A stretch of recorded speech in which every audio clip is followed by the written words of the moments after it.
Hello. Look at the map. Look at the map. Except it's upside down. Well, it doesn't really matter anyway. I'm gonna do it like this. Let's continue. Hello everyone. I'm doing an early stream today. Part 5 of the Megami Tensei II playthrough. Part 5. And I want to reposition this map maybe.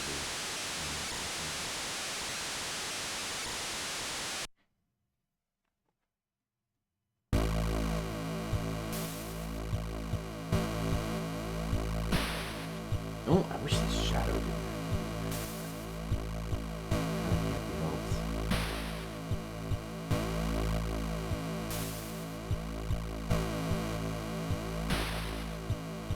I could make it more of a square. Maybe. Just like drop this, and then like I could even enlarge it. I could move the screen a bit to the left. There's some room.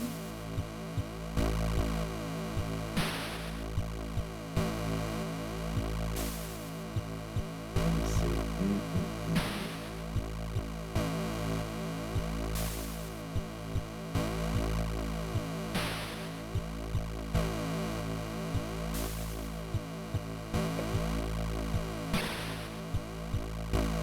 So doing an afternoon stream today.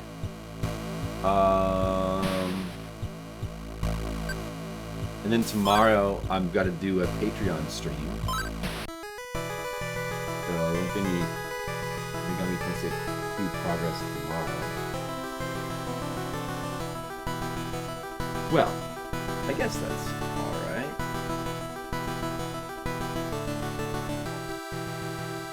Let's see. So we just finished Shinjuku, where we just beat the boss of Shinjuku when we left off. Let me start the timer. Might not be able to stream this evening, so doing a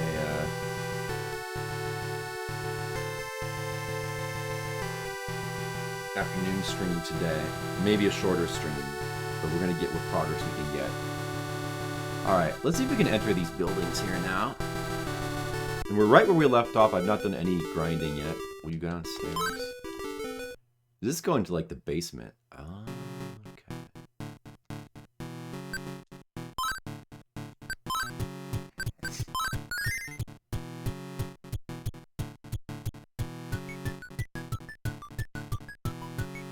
So we're kind of in the top corner here. Oh, I see.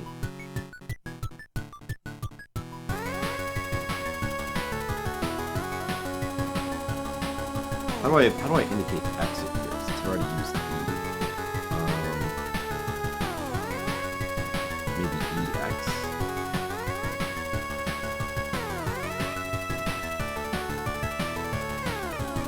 Well, do we want to explore the basement? I guess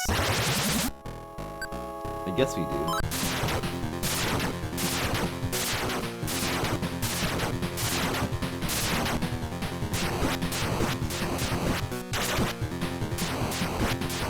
Demons need to be healed. Okay, this is kind of messed up. Let me start over. I need to go back to the other area and heal first.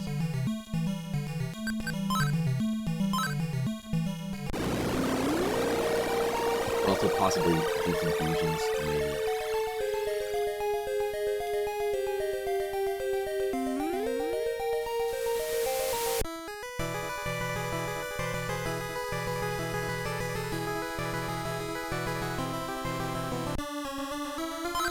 See what I have available now.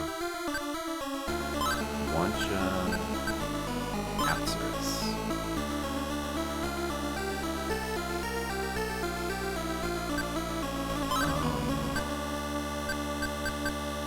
Wancha and Undyne.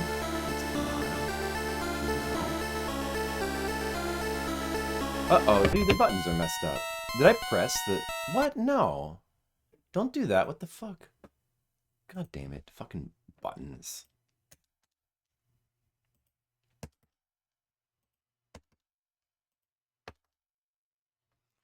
Man, that's mysterious. No, I definitely don't want to do that. Shit. Let me just not do that.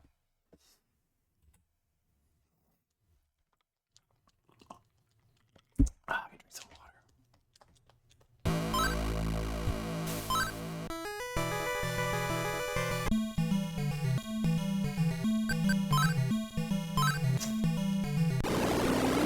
I'm gonna explore this basement in a second.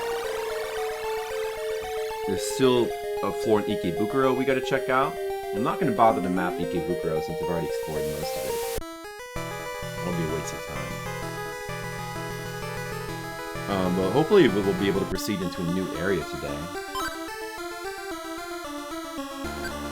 So not that. Let's see. What else can we make?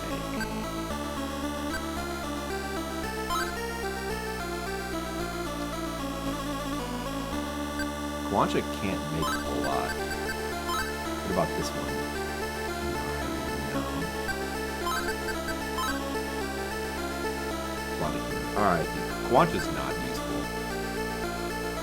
And about Apsaris, what can we do with Apsaris?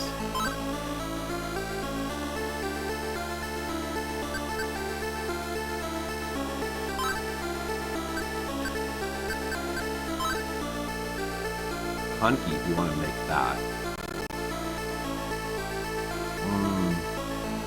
I mean, this is not... I mean, I could make it just to try to use that with something else.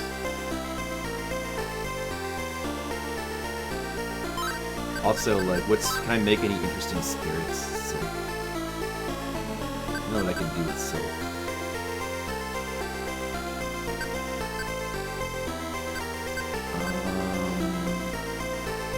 Well, I don't think there should be much else I can do that's interesting. I can make a Tsuchiguma, which I've never had before. How to cook a lane now. Or, no, what was it? It was Rusalka and Undyne. Couldn't do that. I think that Rusalka's more useful.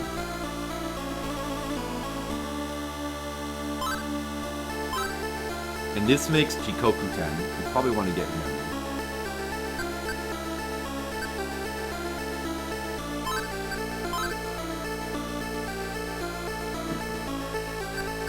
Yeah, I don't know. There's not much here. Not much here, really.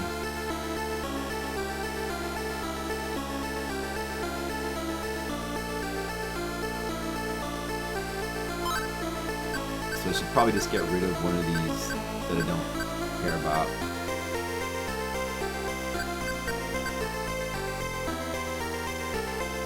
I don't want to keep all of these. I guess we don't really need Eligor as much now. I mean, he's the only demon with the Rakukaja, though. He's the only demon I have with the Rakukaja. But, so it'd be better to keep that, of course, but... So, I don't know. Maybe I just ditch Kawansha. I guess I don't want to get rid of any of these. I could get rid of Rusalka, which is kind of useful for her backup healing. I don't want to. You know, I don't know. I should probably just delete one of these bottom two, and then just check new fusions with like another demon. That's what I should probably do. So, remove. That is delete. Delete Kawansha. Maybe Apsaris. I'm gonna keep Apsaris.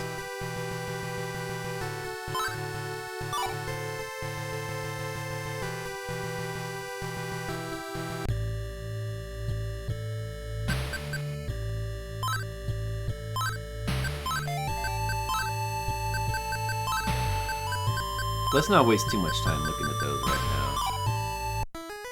When we level up more, we'll be able to get more stuff.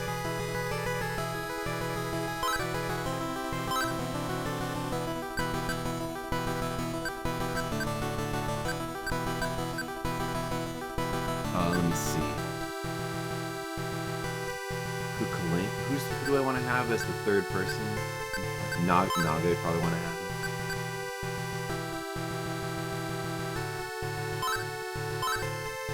And then probably Rusalka for the backup.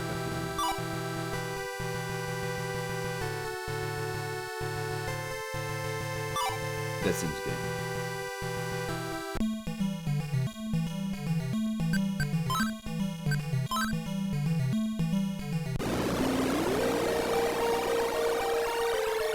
Now let's go back and let's finish exploring Shinjuku.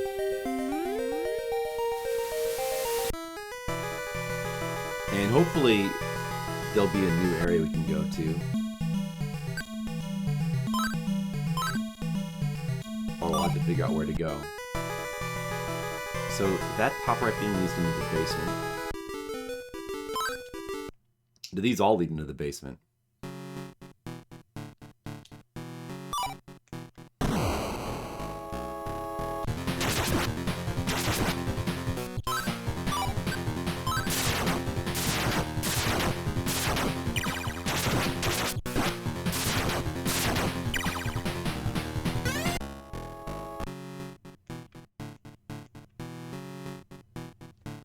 This square, I can't tell because I have no mini-map right now exactly, but this square must be bottom left, I think.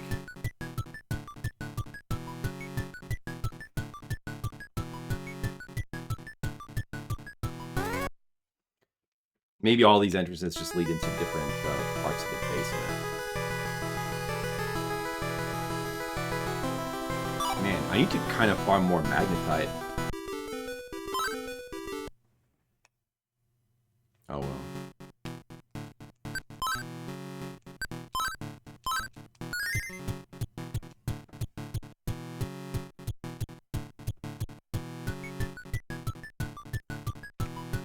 I don't need to do it. I don't need to do it right now. I can wait. Hopefully some demons here can help me. Misaka has dropped good magnetite. If I could get some of those encounters. Alright. There must be some shops or some shit in the basement here. I reckon. I reckon there's some stuff here like that. In this basement.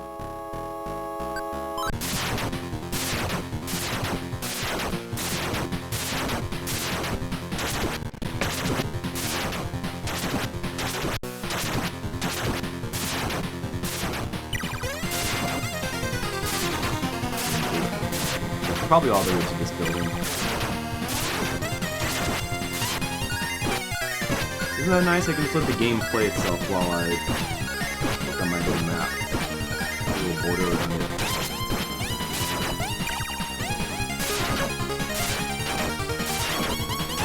These stupid idiots better not go. Wow. Damn, look at all that. Do they don't even drop anything, do they? Just money, which, you know, I mean, since you can go above 100,000, I don't mind getting more money. It's good, of course.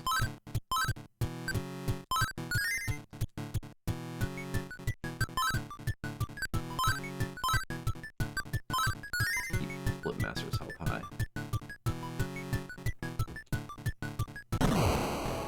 I see.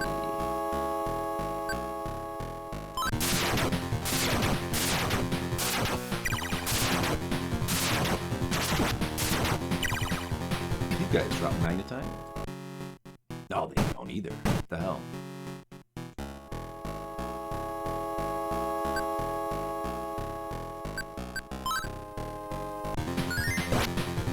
Goddamn junkies, man. Goddamn junkies. Since they don't drop magnetite, they're just kind of not really worth fighting. They don't even drop that much experience. Just like a decent amount of money, but it's not worth it. It'd be so much better to just run away from them. But look at this shit, dude. Please, just let me run away.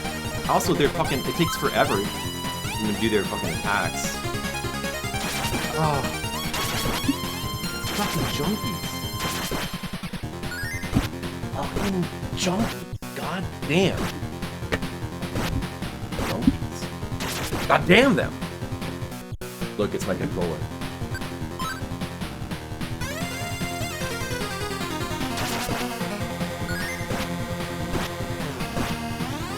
Dancing. Good music.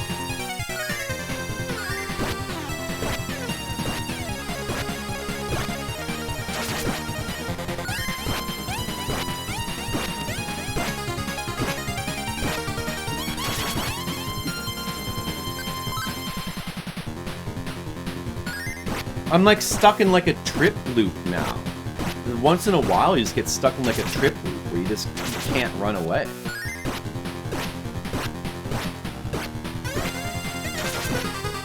What the fuck?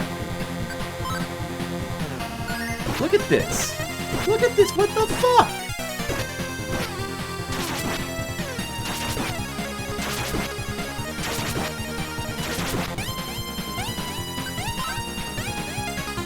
What the fuck, man? What the fuck was that?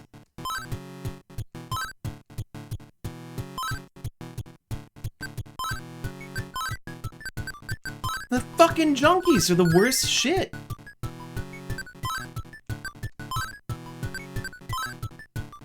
It's fucking unbelievable.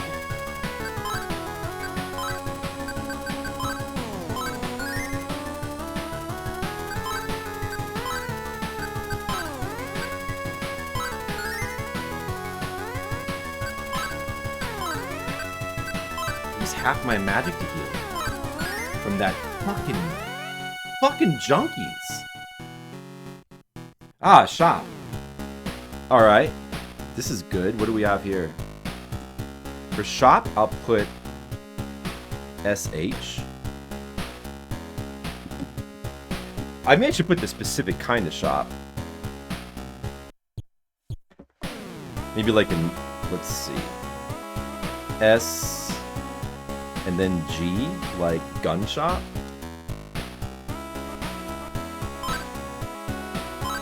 So new guns, Dragon ATM Railgun.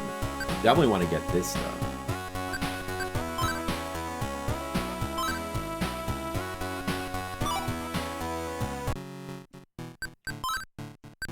Let's see if Donna can equip that.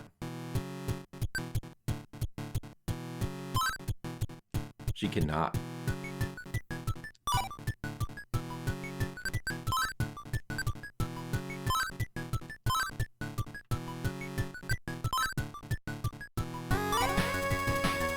Better guns is good.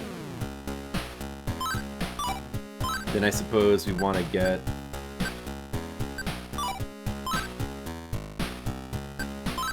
a railgun for Donna?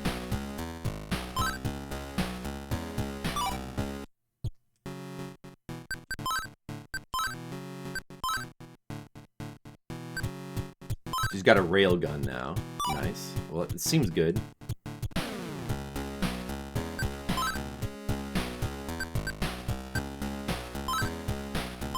We don't need the ray guns anymore.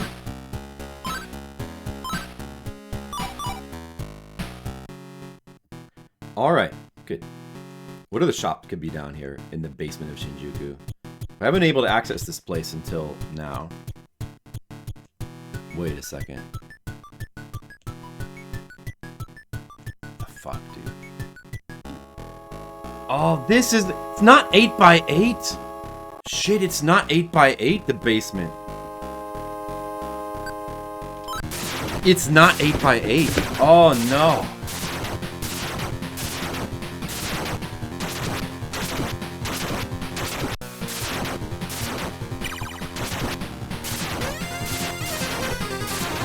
Is it 8x10? Uh-oh, I might need to reposition my map.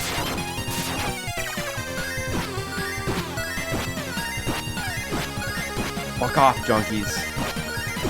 We'll see if I need to reposition the map, I don't know.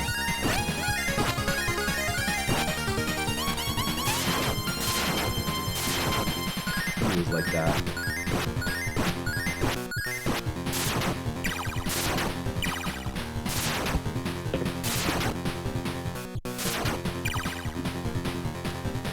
It's unbelievable that the most the most dangerous enemy in this fucking game is like junkies. Fucking junkies.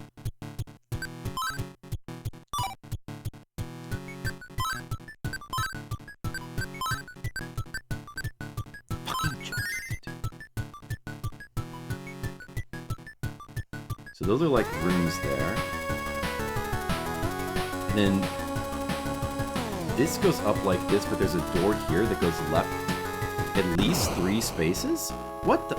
My map, this can't possibly work. Shit, dude. Like, what the? Shit!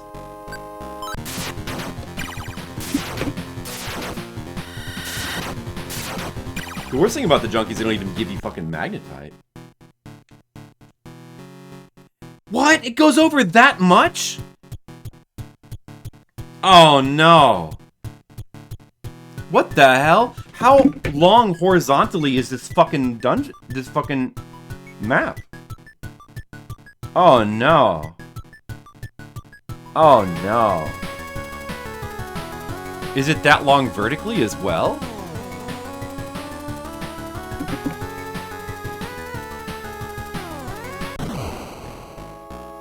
It's not looping, is it? Oh, they made the fucking basement different dimensions where it's like way wider and bigger. That sucks! I can't just go by the dimensions of the other floors. It's ridiculously wide. Maybe it's like 16 by 8. Is it by 8 though? I need to find out how far it goes north now, so I can plan the map. Shit. Shit. Probably need to leave here and heal as well.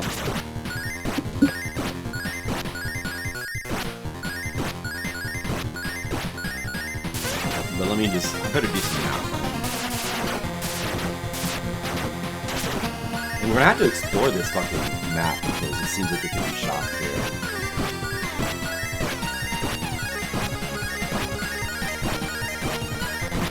unbelievable! Dude. Oh my god, the junkies! Unfucking believable! Look at that! Oh my god, stop it! Fuck! They're shit.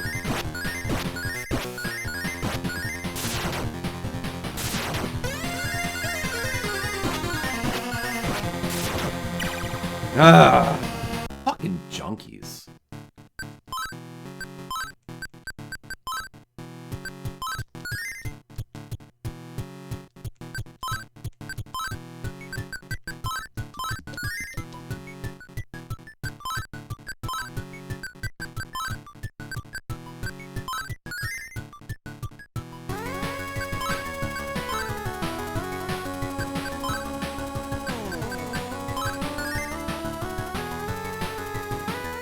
Nikita Lobo, what's up? Hello to you. How's it going today? This game looks, it is cool. It's very cool, actually. Can I see, is in there? Okay, so it looks like the dimensions, it is 8. Yeah, okay. I gotta reconfigure my map because it was not what I expected it to be. I see. Okay. Alright. Then there's an exit here as well. But the map needs to be reconfigured. How are you doing today, Nikita Logo? Yeah, this game is cool. Did you play any other SMT games? I've played a bunch, but I never played this one. I played Megami Tensei 1 on Famicom. It's also very good. I think this game's even better. Let's see what's in these rooms. Oh, a healer would be good, except I need to resurrect some demon, but... Now I don't have to... Now I can stay in here a bit longer, though. I should probably go out and save, though. But that is helpful.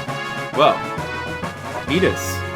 Yeah, hand-drawn maps. Unfortunately, this map is fucked up, though. I love hand-drawn maps.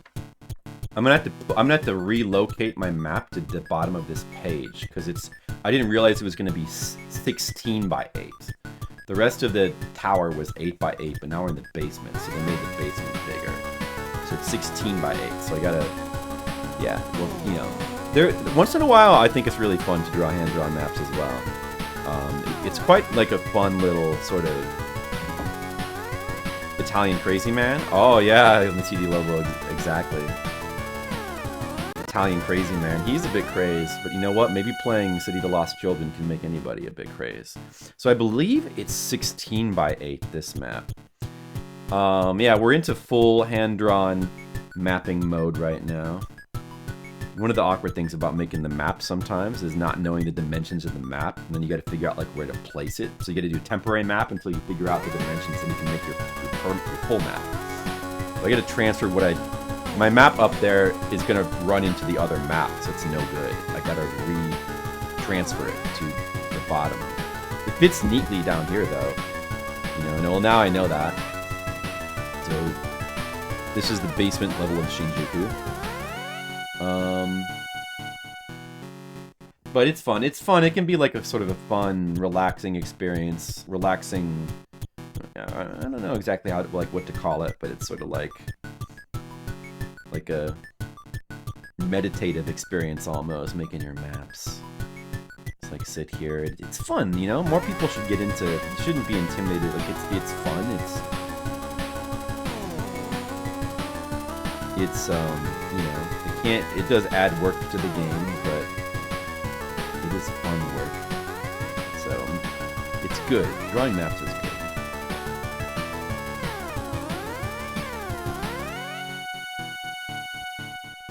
I believe it was like this, and then this went up like this. Yeah.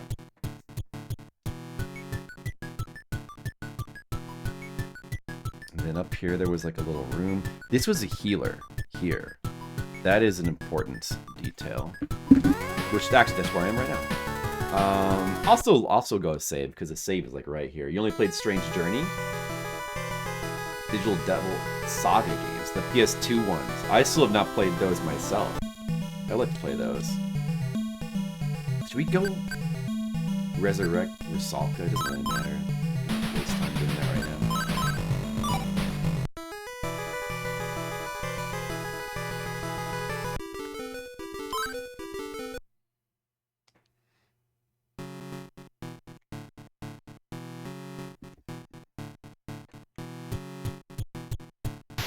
What do we have here? Oh, this is the elevator. I see. That's the elevator. That makes sense. Okay. We don't need that, though, because we're kind of done with the rest of Shinjuku.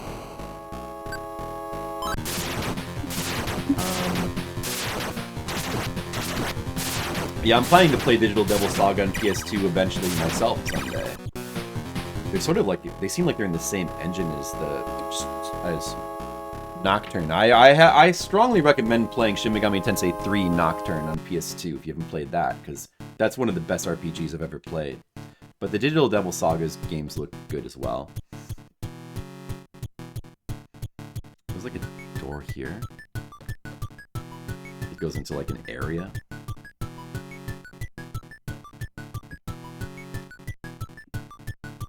Yeah, that game is interesting. It does seem fun. Yeah, it did seem to drive Goaty crazy.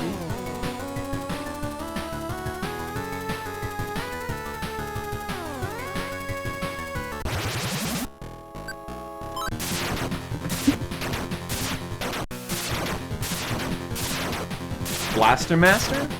On NES? Did you make maps for Blaster Master on NES? I've never mapped that game. I never felt the need to map that game because it's somewhat linear.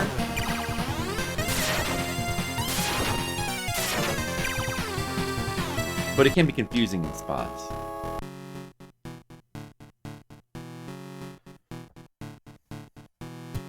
But that's one of my favorite NES games. The game's so good.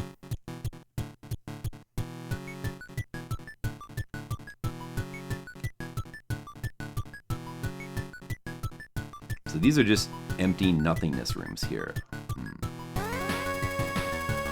They look like they would have something, but I guess not.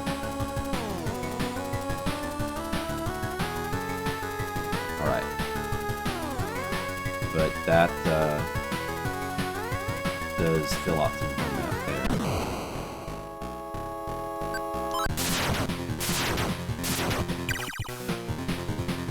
Got a lot. Well, you know. I feel like that would be a tough one to map, but once you learn you really, because with Blaster Master NES, you're going to be, the thing is, you're going to be dying, and it's limited continues. You're going to be replaying the game sometimes, so it's really helpful to just memorize the stages, but mapping can help you with memorizing. Please let me run away from these godforsaken enemies. Okay, good. There you go.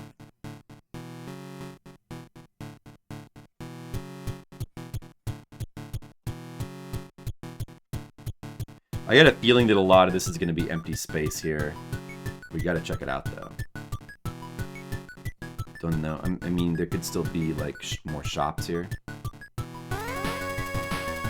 Okay, let me orient myself with the map. So it looks like this. And then that goes around like that. So there's an area here I didn't explore.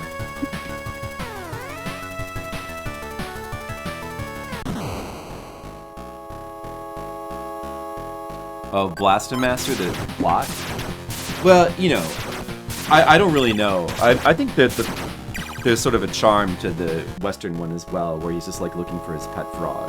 But you know, like, with that game, the plot doesn't really matter, because, like, it's not really a plot game. The story is completely irrelevant. You can't even tell which... The plot is so irrelevant that you can't even tell, like, which one you're playing, based between the Japanese and the American one. The only difference in-game at all, I think, is just, like, the beginning, where either you start from a cave, or you start from, like, a base. And I think, like, every other graphic is identical. And the game has no in-game story. I don't think the ending's even different. I think it was the same ending. Maybe they added a graphic of his frog at the end, like sitting on the tank or something like that.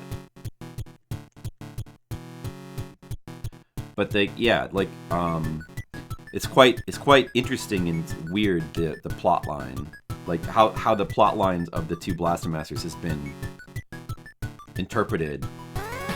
Ooh, a chest. Baby face. We got the baby face.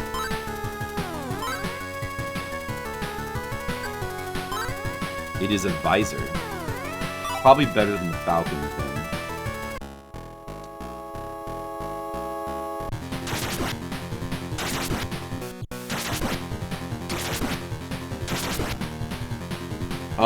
So yeah, so like the Blaster Master games, there was a Worlds of Power book that was a literalization of the story from the American version, where he's named Jason and he's looking to get his frog, and it added some weird lore with like his mother and a girl character, and they reused that when they made the PS1 Blaster Master. They went with the American story, apparently because Blaster Master was more popular in America than in Japan. So the PS1 game uses the American story and even adds its own like weird lore to it. But it's like still anime graphics. Like anime graphics for the characters.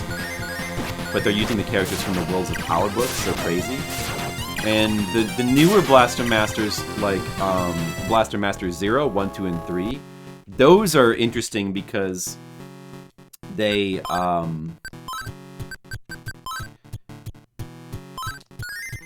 sort of merge the two. Like, they sort of reference Cho Meta Fight, but they also reference some of the characters. I think you're still named Jason. They sort of merge the lore of the two things into one thing for Blaster Master 0. So it's pretty weird. Like, the whole lore of all the Blaster Master games is pretty weird. But there's some Blaster Master games that are just like nothingness, like Blaster Master, the like Overdrive. Some of the weird ones that have come out for like WiiWare, like Overdrive. I don't think it. I don't know which plot it goes with. Like, it's just like there's some that are just like trying to be like weird reboots. There's also like Enemy Below on Game Boy Color, which is a remix of the original game, which is a little bit interesting. Like, I kind of want to go back and play that more. Like, Overdrive looks like an absolute, for WiiWare, it seems like a terrible game. It seems completely terrible. Even worse than the Genesis one. I'd rather play the Genesis one. The Genesis one's got some of that weird Euro platformer stuff going on. That makes it more interesting. Man, I am gonna need to farm Magnetite because I'm almost out. I'm just not. I can't. Like, if I could come across Pisaka enemies here, I could get more, but I'm just not getting them. I'm just not getting Pisaka encounters. I'm getting stupid junkies instead.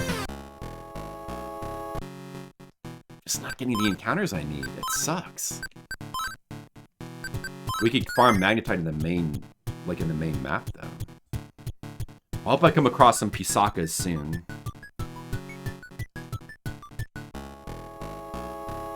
Just like, not the, dude. Anything but like an encounter with 8 junkies, like anything but that. Anyway, yeah, I don't know. Like, the original Blaster Master is definitely still the best game. I was pleasantly surprised by how good the 3D Blaster Master was in PS1.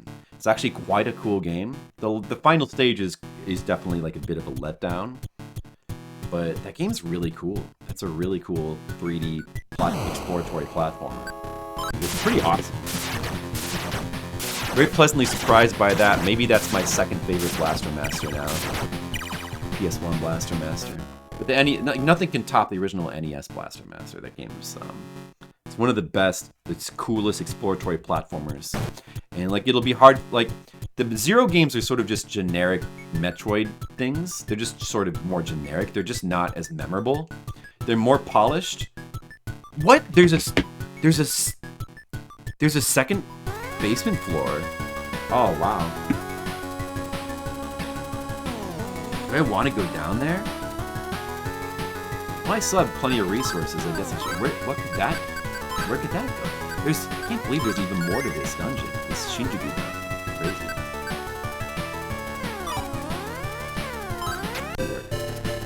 Oh, it's a tunnel. This probably goes to a different area. We don't need to map this. This is just a tunnel. Those are linear. Okay. Oh, it is the new area. The new area. It's isolated. An isolated town. Let's see what they have. Could be armor. heavy metal vest for 32,000. I gotta get that. It's a perfect fit. Hopefully I don't need to... Well, I shouldn't need to buy 2 of those, because it's gonna be gear for either the man or woman. Probably the man. I think it's for the man.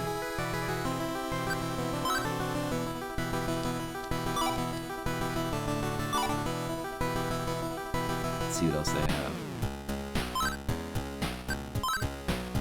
Dummy's helmet I already have. Diamond fists I already have. Jet boots I already have. I already have all the rest of this stuff.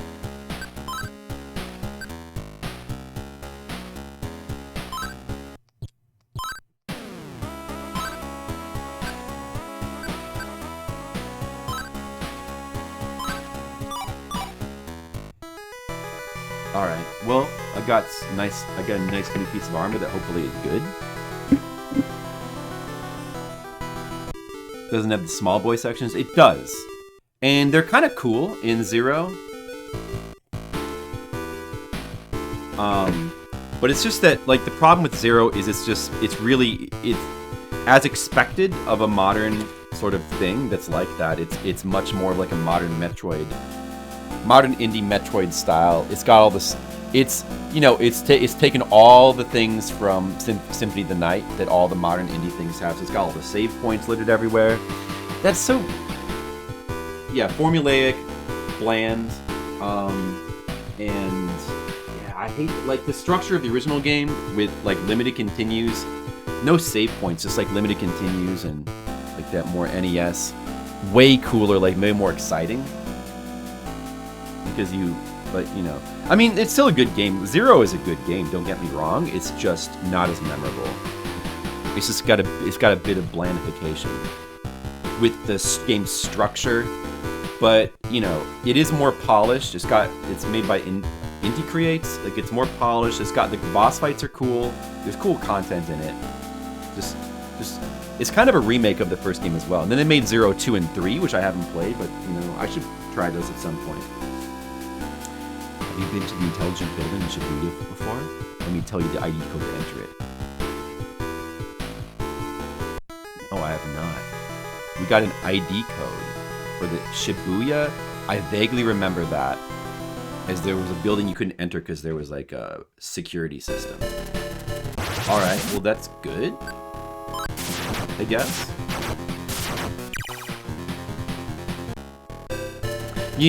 Because, these days, if they're coming out with a new Blaster Master game, imagine like coming out with indie platformers where there's limited continues and like no saves, like a game like that. They just wouldn't do that. But that's exactly what makes the original Blaster Master. It's a key ingredient that makes it so cool. So like you can't imagine. It's like hard to imagine a company, or just, maybe like certain specific indie companies might do that, but that Japanese dev wouldn't do that. But I mean, it's cool. I don't know. They're still pretty cool games. They're alright. Blaster Master Zero games. Yeah, if it did come out like that, like the original Blaster Master, it would get reviewed. People tend to review bomb for like games being like essentially not streamlined to be like. Modern games have got to be streamlined in a certain way where you can like with low barrier to entry, unless it's very weird because like certain games like Dark Souls games, anything that's like Dark Souls adjacent can get away with being difficult. Even then, like people still complain about it, but they've got immunity built up. Anything that's like Dark Soulsy, to where they can be more punishing. But like indie platformers like will get review bombed for being punishing. But, I mean, something like Blaster Master probably could have, with that license, like something with that type of, like, I think they could have got away with it if they'd made it like that.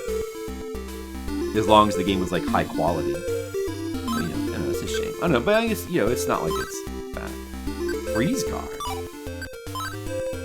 Red cap. Panzer gloves. Hyper boots. So this is stuff here for the girl, and it's gonna take all of our money. Wow.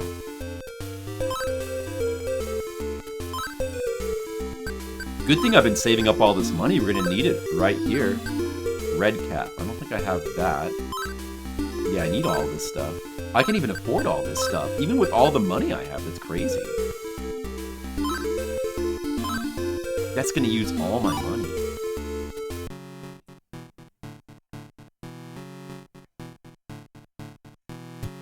Got an armor shop there, okay.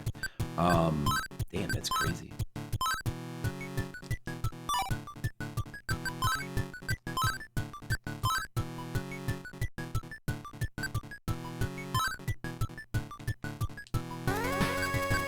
Red cap, freeze cap. I'm sure this stuff's probably a good upgrade.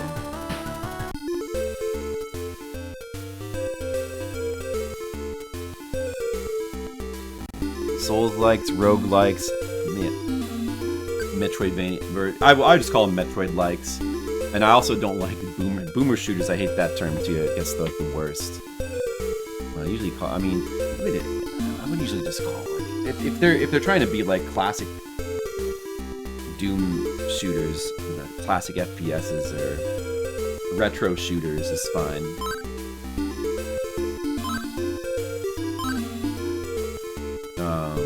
Like roguelikes and souls-likes. Those likes, just attaching like to something is probably the best type of... Like, so many of these terms are so stupid.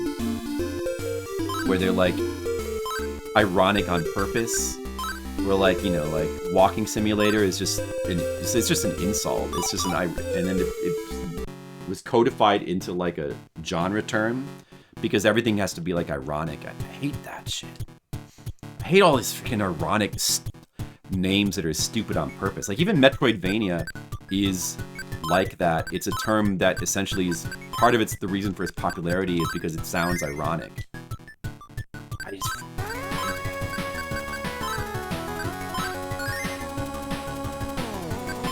hate these stupid terms. At least if you, like, attaching like to something is the most... What's good about that is it's the most straightforward way of, like, having terms. You know, it's way better than Metroidvania. Just if nothing else for that reason, because it like lacks the fucking modern like hip irony.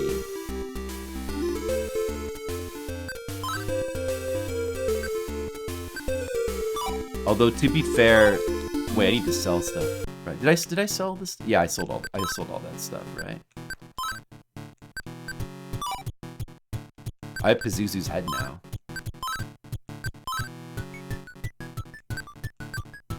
Look at all these weapons that I just need to sell. Alright, let's continue mapping. Let's see. Dusk? You love Dusk, don't you? Oh, is that like a shooter? Why is Metroidvania ironic? Maybe ironic is not... I think, well, it's... Ironic might be a bit of a stretch, but it's clearly stupid on purpose, right? Like, it's just stupid. Like, even the person who coined that term, which as far as I'm aware, like, that was back when I was listening to One Up podcasts, like, and Jeremy Parrish, I believe he said he coined that term and then regretted it immediately because it caught on. It was, and yeah, so like the term Metroidvania was originally supposed to just simply refer to, like, what does it sound like it refers to? It's pretty obvious. Like, all the Castlevanias that were coming out, remember, in the portable times, were copies of Symphony of the Night. Remember how, like, all the portable Castlevanias ended up being just sort of copies of Symphony of the Night? Or, I mean, not copies, but, like, they adopted that formula very heavily. And so that term was invented, it was coined to refer to those specific games, like the portable Castlevanias that were adopting the Symphony of the Night. Or, not, yeah. Which, you know, Symphony of the Night is heavily borrowing from the structure of Super Metroid. Well, you figure wrong. No, well, yeah, no. I mean, obviously, it does refer to Super Metroid and Symphony of the Night. It does. But it's more specific. Originally, it refers to how those specific Castlevania games, the 6 portable ones, that heavily adopted the Symphony of the Night structure, which is the Super Metroid structure. So the Metroidvanias, Castlevania got taken over by Super Metroid. That's what it's referring to. That's why Metroidvania. Because otherwise the term completely makes no sense. It just completely makes no sense. There's no reason. Like, in the first place, there are things about Symphony of the Night that are part of the bloodstream of modern, when it comes to modern exploratory platformers. There's things from Super Metroid and loosely, I guess you could say, because like Super Metroid doesn't have like the teleporting rooms, and the sort of RPG aspect that Symphony of the Night has is very prevalent. But it's not like the thing with that term Metroidvania. It's not like people are disciplined to where they only apply it to ones that. That's what I remember. Asian Waste used to say that he would be like, "Oh well, it's supposed to specifically refer to things that have elements of both. So if it does not have RPG elements, it's not a Metroidvania." It's like, but like that's besides being weirdly pedantic, like that's just wrong. Like it's not that's not how people use the term, and that's not where it comes from. It just so happens that many of them have RPG elements because it's not anything to do with Metroid-style games or platformers. It's just because like all games, like RPG elements are like a contaminant that have infected like all gaming. And platformers are like hardly the only thing to have that. But yeah, I mean, so like the fact that like RPG elements tend to be in a lot of these games has really very, very little to do with Symphony of the Night. Very little to do with it. So there's really not a lot about Symphony of the Night. I mean, like farming equipment from enemies. Some of them have a lot of them don't even have that. The fact that the only thing that I think that Symphony of the Night, like you could give it credit for as adding to the genre, is the teleport rooms, because those weren't really in Super Metroid, and those are like a very, very common staple. Like just rooms to teleport around. That's it. Really, Castlevania Symphony of the Night, there's no reason to include it in the name. Like a mashup of those names is not, like there's no logic to it. Symphony of the Night is merely one of it's at the forefront of copying that structure. But the credit should go to Super Metroid, and that's why Metroid-like makes far more sense. Especially since it goes along with other things, it's straightforward. Metroidvania is just, it's a dumb, and again, the term, it was a term that was invented as a denigration. Like it was an ironic term to refer to the portable Castlevanias. And it was basically a term to make fun of them, exactly like walking simulators. So that's what I mean by it being ironic. Yeah, I mean, that's fine though, Titus, because after all, Metroid 1 did pioneer, like, a lot of it's fine that it was furnished to Metroid 1. I mean, it's really more like Metroid, like, the real bloodstream, like the real credit should go to like Super Metroid. You can give it to Metroid 1 as well. The original like platforming Metroids, it just makes more sense to call them Metroid-likes. Now, saying Metroid-like, it's not even that they're the thing is they're not Super Metroid-like exactly, they're just stealing certain elements. Certain elements of Super Metroid have become formula, but really, modern indie Metroid-likes are their own genre. They're not really like Super Metroid. They're not like Metroid 1, they're not like Super Metroid, they're not really like Symphony of the Night. But they do all tend to... There's certain things they all tend to do, though. So, I mean, there is no perfect name for it, but Metroid, at least Metroid-like, just get rid of that stupid...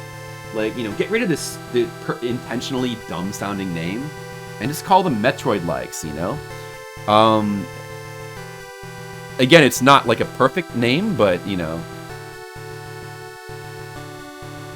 I will usually say exploratory platformer. I'll say Metroid-like for something that is like Super Metroid or Metroid 1. And I'll say exploratory platformer because there's many kind of platformers with exploration that aren't necessarily like Metroid. To me that means it's got one big map that you go around in, it should have one giant interconnected map. There's many exploratory platformers that are like level-based, linear, like there could be like linear stages, but within the stages you explore. Or there could be a hub where you're going back and forth. Like Cave Story's got a hub, kind of, where you're going back and forth. I don't consider Cave Story to be Metroid-like, because that's a hub, I don't consider like state games with like, but you know, that because like modern gaming lingo is so abused and so obnoxious, it gets like sort of like terms like RPG start to just be used for everything. You know, there was a certain point where anything with RPG elements is just called RPG. And like at this point, like people will call anything that's a platform. It doesn't even need to have exploration. Anything that's a platformer, some people will just call Metroidvania, because like the terms have been so heavily abused they mean nothing. Metroid 1 is missing a bunch of stuff that Super Metroid has, yeah. But it is one big interconnected map though, which is a key element of what I would consider would make something Metroid-like. So the primary element of a Metroid-like game is invented basically it's invented by Metroid 1. I don't think there's anything, there maybe like are a couple games, there are exploratory platforms before Metroid 1, but Metroid 1 was definitely the first one to popularize it. I think the scheme comes out after Metroid, if I recall. It really is Starquake. I don't know what that is. Yeah, Blaster Master is level-based. So is Blaster Master Zero, so calling that one. Although, like, the modern... Zero does feel a lot more like a modern Metroid indie thing.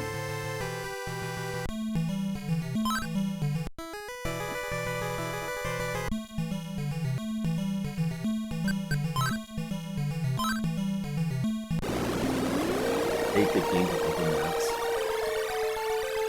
Yeah, and it, you know, I don't think it doesn't necessarily have to be like an open map. I mean, Metroid 1 is a pretty open game as well. But again, like the key component of what makes something Metroid-like would be one big interconnected map, no hub, no stages. That's key, and Metroid 1 pioneered that. So definitely Metroid 1 is being Metroid-like. It is appropriate to think of Metroid 1 for sure. There's certain things that Super Metroid expands on, certain things that are like been heavily popularized that come from Super Metroid, like the map in particular, the map and save points, that structure.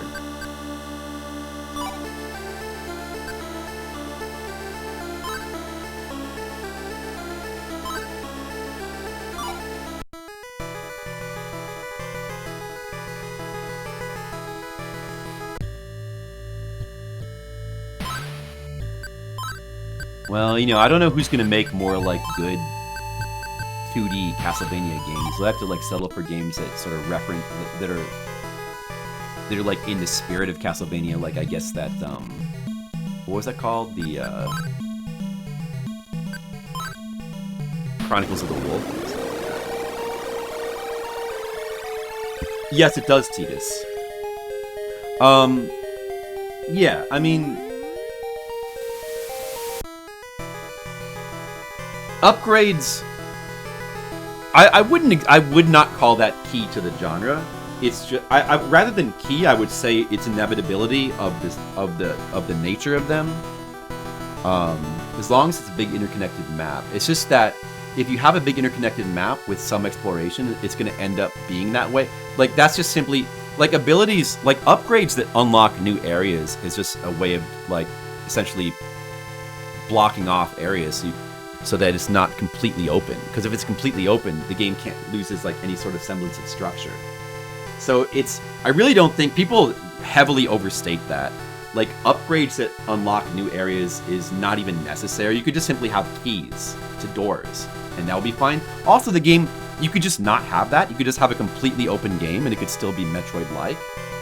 Metroid 1 is pretty open anyway. Like there's only a couple. There's like the high jump. There's, you know, in the beginning area, there's like bombs and the ice beam, and there's certain things you sort of need to get to like be able to penetrate very far in the other areas. Missiles to unlock the doors. Definitely Metroid 1 has that stuff. Once you get like a couple of key upgrades, then most of the game kind of opens up to you. It becomes very, very open. It's more open than the more modern ones are typically more structured, where it's like you got to get this to get to this area, then you get this to get to this area. And that's fine, but that it doesn't need to be that way at all. You know what I mean? That's the way that you structure the game, like the way you like allow the player to unlock certain areas, or how open do you want it to be. There's flexibility there. It doesn't need to be like you have to get this item to get to this area. But the fact that like some people think that, like some developers think that, and have like that game Salt and Sanctuary, that supposed Souls-like platformer that wanted to be like, God, the fact that they stuck those elements in there, just like completely ruined that game for me. Like all this typical stuff, and then you get the wall jump and the double jump. But it's a game that's trying to play like Dark Souls, so it was completely out of place. Because the idea of a 2D Dark Souls is interesting, but that game is not that at all. There really is not a 2D Dark Souls. That's another thing it's a minor pet peeve, but people that label 2D games like Hollow Knight as Souls-likes, I don't think that makes sense either. I'm not down with that. I'm not down with that. Dude, I've got to farm Magnetite. Oh, these guys will give me Magnetite. If I could just get more of these encounters, I wouldn't need to farm it. Let's try to go a bit further without farming it.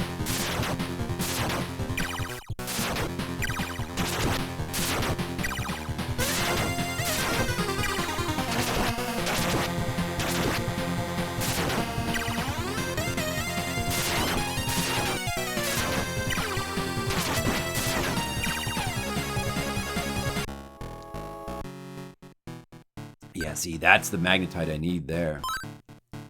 I just want to finish exploring this stupid area, but we've already found shops for upgrades. I may as well, there could be treasure, I may as well, like, finish exploring this shit. Oh, I need to sell stuff to this weapon shop. Too many weapons I'm not using. No, not that. Shit, no, don't do that. Purple staff we can sell. Scimitar we can sell. Scorpion whips we can sell now. You can't, the game does not tell you stats for things. You kind of just have to sort of guess based on the price. I'm pretty sure steel blade's better than broadsword.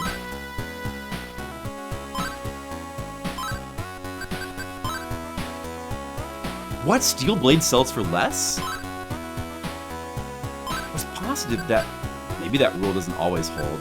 Serpent sword, I'm gonna hold on to that just in case, because that's like a given item. Or like a found item. I don't know. I'll hold on. I probably should just sell it, but whatever.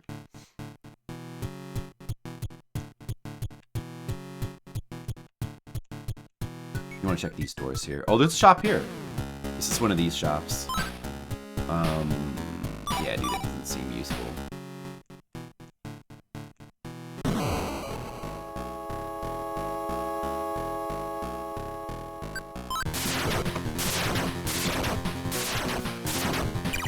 We're almost finished exploring this. And then where do we go? I guess we should go back to that intelligence building.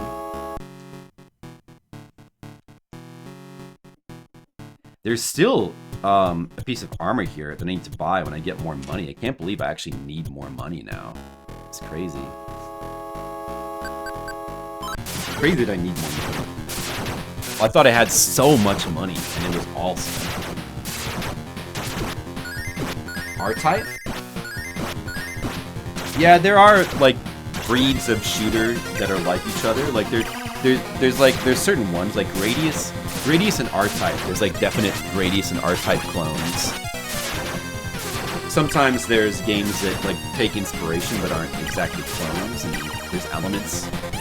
And then R-type just with like its sort of guts like Giger and Guts influence as well. Like games just sort of like borrowing that. They're all the same. I don't think that's true. I don't agree with that. I don't think they're all the same. If you sort of, if you start playing them and getting into them, there's just like with how there's like R-type inspired games that aren't, they're like, or Gradius inspired shooters that take some inspiration but sort of differentiate as well. There's the same thing with Souls-like with any genre. I think there is that. No, there's definitely Souls-like that are very derivative and just take a look. They're just trying to be Dark Souls. You have that with Bloodborne too. That's one differentiation. There is definitely a clear distinction between like games that wanted to be like just Dark Souls. They just nakedly are copying Dark Souls 1. and there's games that like just are nakedly just copying Bloodborne. Like Bloodborne in particular has got, and then Sekiro as well. I think there's like 1 or 2 games that are like really copy Sekiro pretty strong, but Sekiro doesn't get copied so, but it doesn't get like 1-to-1 copied as much. But like elements of Sekiro are clearly like borrowed. Like it's very clear. Like after Sekiro came out, there started to be like a heavier emphasis on parrying. Stellar Blade has got like I think copies like some stuff pretty strongly from Sekiro and like certain other games too. But there's games where you can like it's just a Bloodborne. And Bloodborne is like that's a sub. That's one. You know, you could almost call like Bloodborne games like a genre, a subgenre. And there's Dark Souls clones, but there's games like the Jedi Souls game, like the Star Wars game, the Star Wars Souls games that are clearly taking from Dark Souls for sure. They also sort of they've got a parrying thing that's sort of reminiscent of more Sekiro than Dark Souls. They're sort of smorgasbording a little bit with their influences. Whereas that game also takes a lot from like Assassin's Creed with its like various like set piece running on wall shit, which is like one of the worst aspects of that game. Because the level design ends up becoming so cut and paste by I actually played through that Star Wars Souls game. It's not very good. It's okay. It's probably the best of the non-Asian developed ones, but the level design becomes so ridiculously cut and paste by the end. It's so cut and paste that the game you just get the boss fights are okay in that game. It's also like way too easy too for a game of that type. Even if you play on the hardest you have to play in the hardest difficulty mode to be like within the ballpark of normal Souls difficulty. But yeah, that's one where it's like it's not quite like the others. It's doing some different things. It's not necessarily doing good stuff, but it's doing different things. It's sort of taking things from here and there. Then there's stuff that gets called Souls-like, but Lupin Bar. Oh, dude, what is this? A bar? Let's see. A new bar area. Maybe we can get some important information here. There's a homosexual. Cool. So you're the one who defeated Pazuzu. Now the tyrant Bale will be able to do anything with 0 repercussions. You should have just let them fight amongst themselves. Whatever. Bald guy. The area north of Tokyo has turned into a desert. Hick, huh? You're gonna buy me miracles, sure.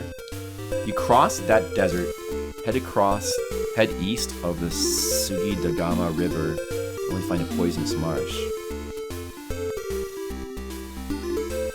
East of the Sugidagama River. The only human around would be in Taishidou. They say the human is powerful enough to be feared by the demons. Alright, something to look for. It doesn't seem like we'll probably just come across him through normal exploration. It doesn't seem like anything super important. Oh, dude, another rag shop. Another rag shop, okay. That's good. We have access to one of these. It's like closer. You'll definitely do some trading. What do I have? I don't know what gems I have though.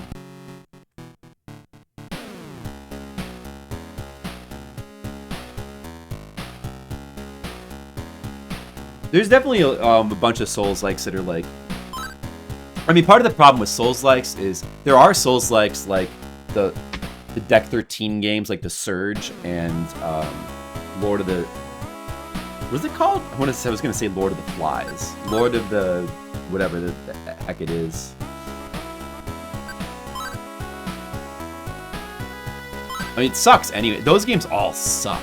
They're also like very obvious, like just blatant Dark Souls clones. Well, I mean, like the Surge at least has a different setting, but it tries to like add in its like dumb gameplay element where you can like chop off enemy bits, but they're still pretty blatant Souls clones. But then there's stuff. Another problem with the Souls-like genre is that term Souls-like is applied very loosely, which, you know, is fine, but like I don't agree with applying it to any 2D game personally. It just doesn't make any sense. it should be 3D. Like, it's inherent to those games to be like 3D exploration, action, sort of like isolation simulators. Being a 2D game just is nonsense. Even if there are many indie 2D platformers that have clearly taken a lot of inspiration from Dark Souls. There's stuff like, what's that one game? Over something? Ever? It has like it's one of these one-word names. It's hard to remember. But it's sort of like a proto-Elden Ring, except like extremely low budget and jank and weird. Okay, I believe that's the whole area. We know where the shops are. We've explored this whole area. That should be it.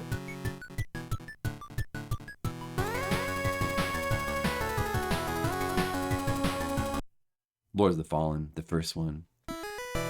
You can if you want. It's pretty terrible. It's one of the worst of all of those. It's very generic. It copies it's one of the like most blatant copies.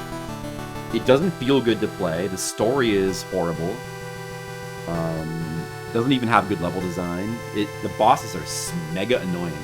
So just keep that in mind.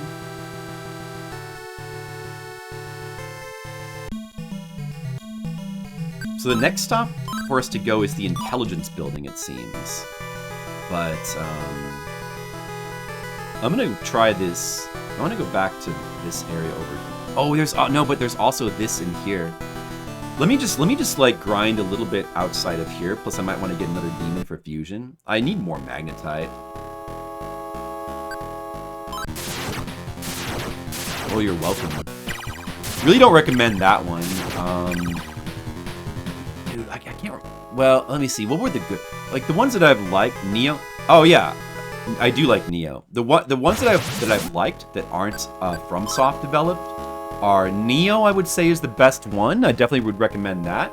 I still need to play 2 and 3. So I'll do it someday.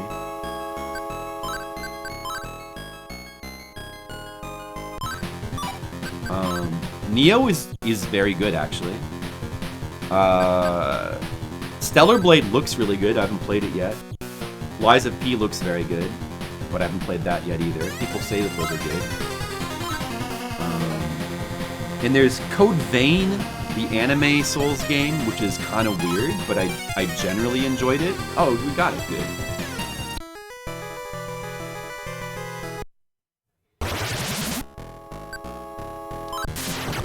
I'm gonna have to just grind for magnetite a little bit. The magnetite has gotten so low, it's ridiculous. I can grind out here in the overworld. This is the best place to grind because it costs no magnetite out here. It only costs you magnetite to walk around inside buildings. I'm gonna have to farm a bit here, there's no choice. I need to go to Ikebukuro and like go up to the 5th floor real quick. I'm not sure how much magnetite that's gonna take.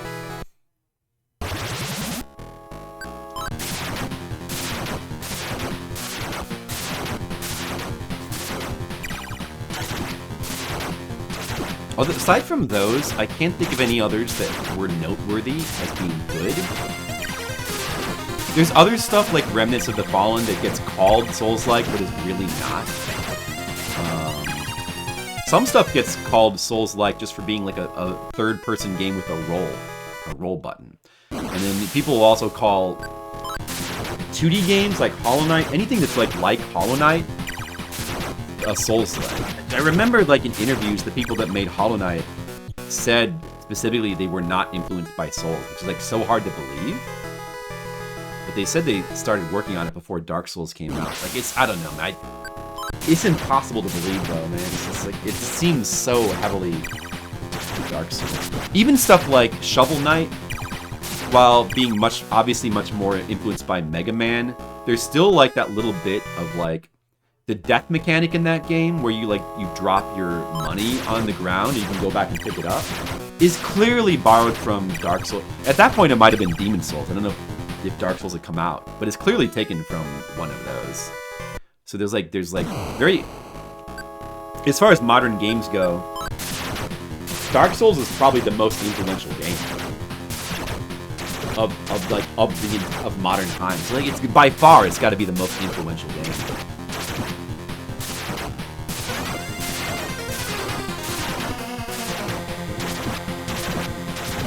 Unless you want to like start getting into stuff like Death Rollers, maybe. Those like originally that's a card game.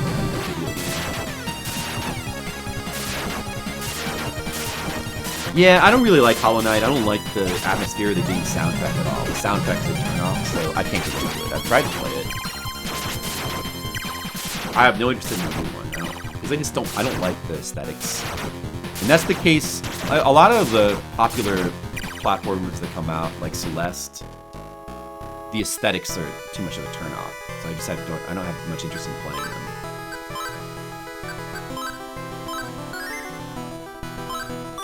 It seems really rare for like one of these games to come out and actually have a soundtrack that I recognize as something exciting. They're usually like just generic, forgettable. Sometimes obnoxiously. There's like this thing, there's like weird thing where like sometimes soundtracks are like obnoxiously generic.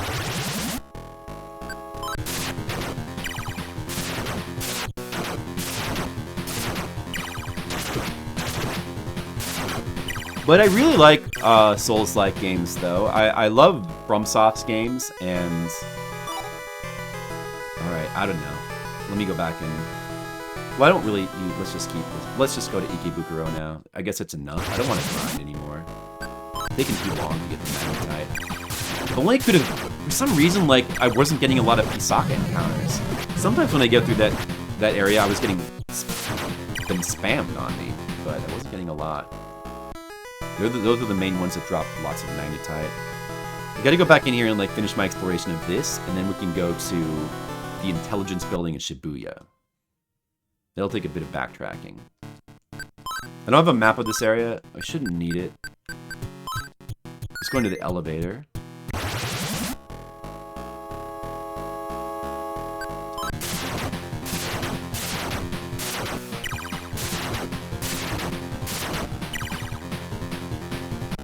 Yeah, it's too bad that because of Elden Ring's success... Oh, dude, here we go, Pisakas.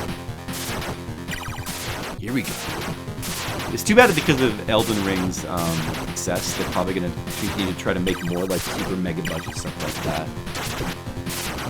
Demon Souls is one of the best games they've ever made, and it's a bit lower budget. But I mean, like, it's extremely high effort, though. I hope every game they try to come out with now isn't like a thing like... I hope they all don't try to be things like Elden Ring with like mega huge open worlds with like too much content. I liked Elden Ring for what it was. I thought the Elden Ring was extremely good as an open world thing, but...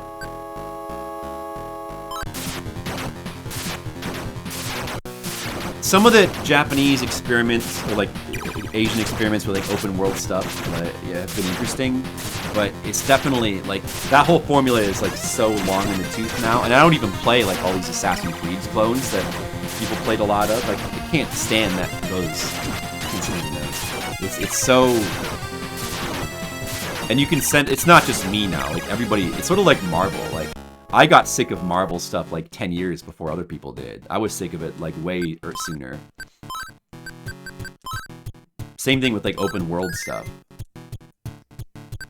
But because I just generally had been ignoring the open world stuff coming out, like the Assassin's Creeds and the Grand Theft Autos and all those stuff, I wasn't sick of them enough. When a couple of things would come out that would be sort of interesting, like Xenoblade Chronicles X, or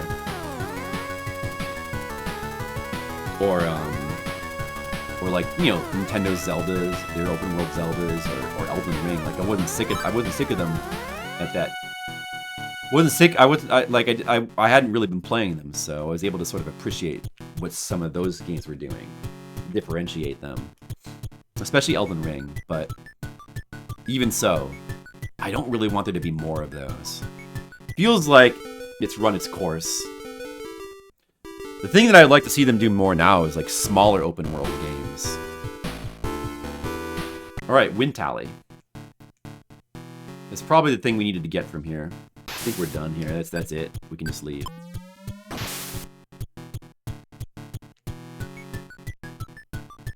Yeah, I've never played the Prince of Persia Ubisoft games either.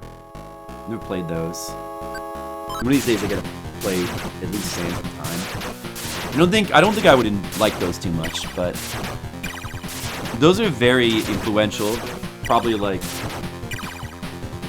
to the detriment. Like they clearly like I think were big influences on many things, including like the newer Tomb Raider games and like just all the canned movement, like wall running, like having these sections where like incorporating all these canned movement things into level design, which like the Jedi Souls game does so much of that, and it's so tedious. It's like, oh, here's the part where you wall run. Here's the part where you climb a rope, and you swing from a rope, or you climb a rope. Here's the part where you wall run. Here's the part where you jump from like, you do like the thing where you like, oh, here's the part where you like do overhead, like there's like a pipe, and you like climb across the pipe. You overhead hang from the pipe, and you just do that to get to the next thing, and it's like all these like different little level design things that are like it becomes copy and paste. Now there's the pipe. Now you climb a rope. Now you swing. Now you wall climb. You climb up a wall, just like a linear wall you climb up. Now you know, it doesn't feel like organic level design. There's some of that in like the anniversary, Tomb Raider Anniversary, the first remake of Tomb Raider, where they sort of stripped out some of the more interesting exploratory platforming in that game, like which is very Prince of Persia in 3D, and replaced it with just like swinging from poles. It's like hand movement stuff. I don't know. That stuff could be cool in small doses, but like I blame that game. I blame Prince of Persia for like perpetuating that stuff too much. There's also the tournament there. I kind of want, or the there's like a fighting tournament building. But I still have yet to really try that. I want to try that there, and then we got to go to Shibuya. Remember where that is? We got to and there's an intelligence building we can enter now. And that seems to be the next thing. Let's save again.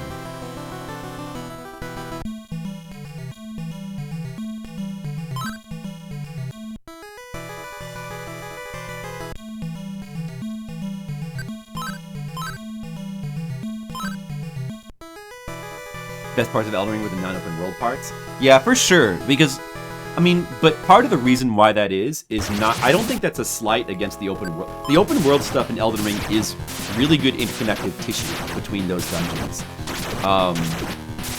It's part of the reason why is because they're just like so extremely good and well designed. A lot of those dungeons, the legacy dungeons they call them, they're just extremely good. But the open world is also cool in its own way. It does a lot of cool things in Elden Ring, and yeah, no, I mean the horse is not there to skip stuff. The horse is there just to make getting around all that big land a bit more exciting.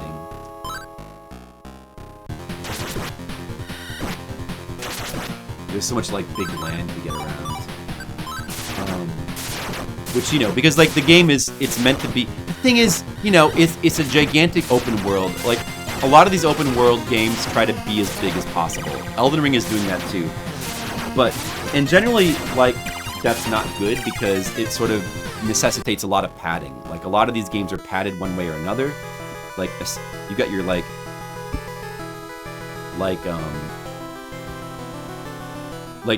the, what is it called? The Elder Scrolls style of games, where it's, like, it's sort of padded by having lots and lots of, like, infinite procedural side, like, quests you do, and it's, like, all these, like, quest shit, and, like, all the dungeons are the same. Like, there's, you know, you got, like, your Assassin's Creed style, or whatever, Grand Theft Auto style, where it's just, like, missions everywhere, that you got your radar, and your, like, your waypoints, like your radar showing, like, all these, like, mission things everywhere. And there's that kind of padding. The Elden Ring does not really do either of those things. Like, Elden Ring, you're just simply exploring the land, and you're finding things as you explore. So it's the good kind of exploration. It's mostly eschewing that shit. Like, the map is not that useful. It's actually hard to get around. You have to sort of explore to figure out how to get to places. There's so much good that Elden Ring does. There's so much bad that it cuts out from the typical like open world shit. And there's so much good that it does. But it definitely still has padding. But it's the type of padding that I don't mind so much, where it's sort of like repetitive dungeons and bosses. You know, fighting more of the same bosses is not such a bad thing. If they're well designed, which they are. And, you know, just having lots of... The dungeons are sort of... all the, like, little dungeons that are sort of padded or sort of repetitive because they're reusing the tile sets a lot. I mean, that's not so different from, like, a dungeon crawler. Where it's sort of, you know, I don't know, like they do... Those are not, like, bereft of interestingness. There's if you explore all those, like, little dungeons with the repeated tile sets, you do find lots of sort of, like, weird, crazy stuff in them. Like, they tried to, like, put in as much crazy stuff as they could. Well, Elden Ring is awesome, but I still don't want more. Elden Ring also has a theme to it, where it's sort of like about myths, mythical monster, like mythical gods, that it really fit. Like, the theme of the game makes the giganticness of the world make sense in a way that really doesn't for most of those games, but it justifies the largeness of the world. I would say that as well. And the game is just like one of the best looking games of all time. The soundtrack is unfortunately not good though. I really like it despite the soundtrack just not being good.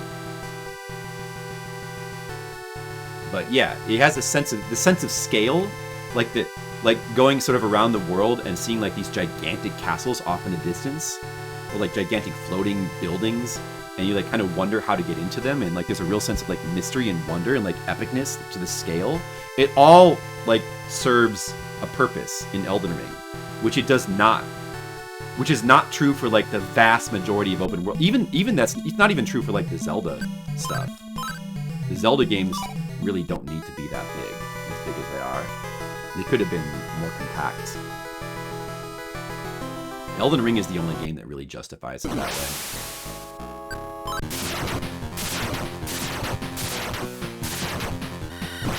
Yeah, I wouldn't even say it's a lost art so much as it's not a lost art because it was never found. Elden Ring is the only game I know of that really justifies it in that way.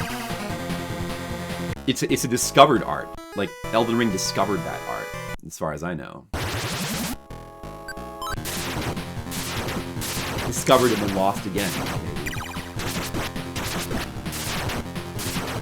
That's true, Titus. But, yeah, Souls games definitely do that. They integrate that into the level design, so... I mean, it's not just merely, though, seeing things in the distance, but it's the sense of scale. Dark Souls 1 has got the best level design of any game. Dark Souls 1 has got the absolute best level design. It's one of the most exciting games ever made, and Demon Souls has got amazing level design.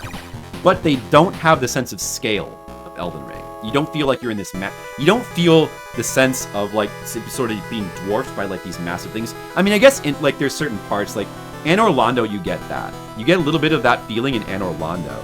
But it's like, in Elden Ring, the whole game is Anor Londo, kind of. Or it's like the feeling of Anor Londo, where you're going around this gigantic world and these gigantic, like, mythical-seeming buildings. It's the only game to really do such a good job of capturing that feeling. It's a specific feeling that it's doing. I'm not saying it has, like, better level design than Dark Souls 1. It doesn't. Because nothing is better level design than Dark Souls 1. Win 5 battles for the grand prize. So I've never tried to do this yet. I've assumed it's probably just super hard. Let's try to do it now. Let's see what happens. Red Rum. What? The first guy's got 200 hit points? What the hell is this? Oh, he's dying pretty fast though. Rakshasa seems pretty good at this.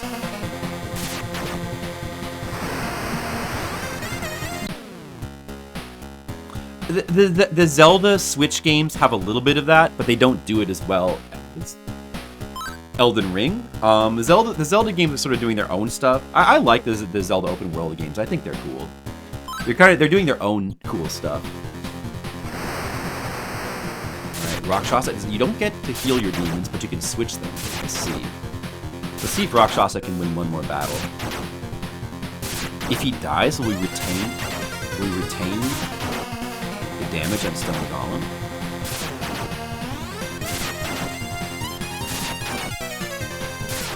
Stone Golem is definitely stronger than the first guy. What a shame. Gonna try again? Yes. Well, let's just try all of our demons one by one. Oh, what? It's not the same demon, it's a new demon. Is it starting us over? Does it have to be 5 in a row without a death?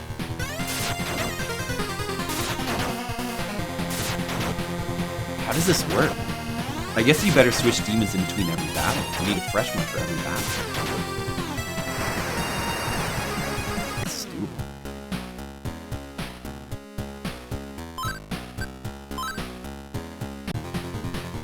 Cyclops.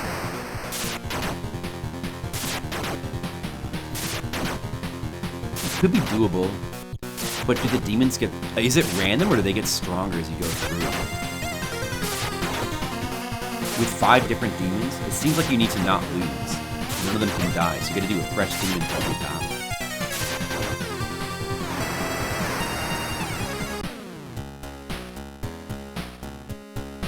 I'm gonna reset, and I'm gonna come back with, like, fresh demons. I'm gonna try that again.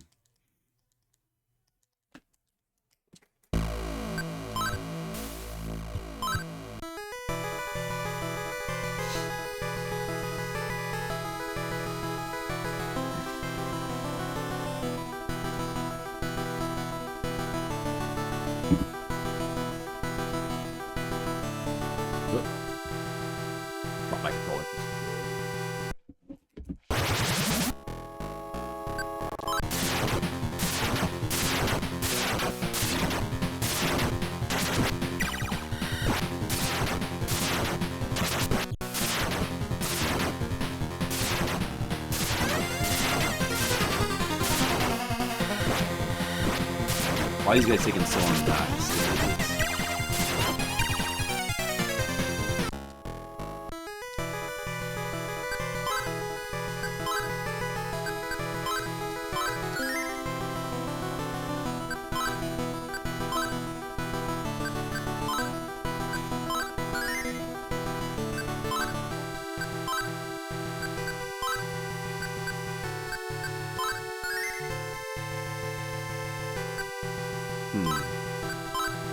They've got to be full before I go in there. Is that full?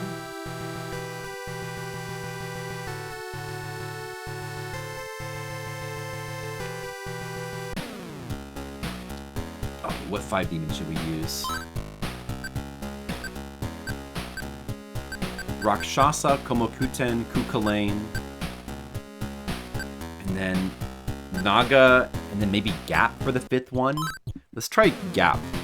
Sorry, Taraka. I haven't seen a Taraka in the game yet. Uh-oh, Taraka seems pretty strong.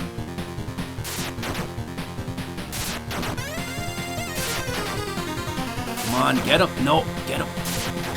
No, uh-oh.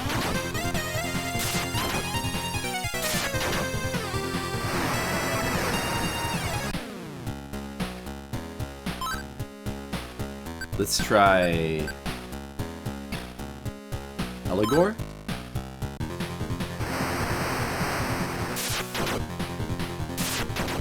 He's not gonna win. Oh, maybe.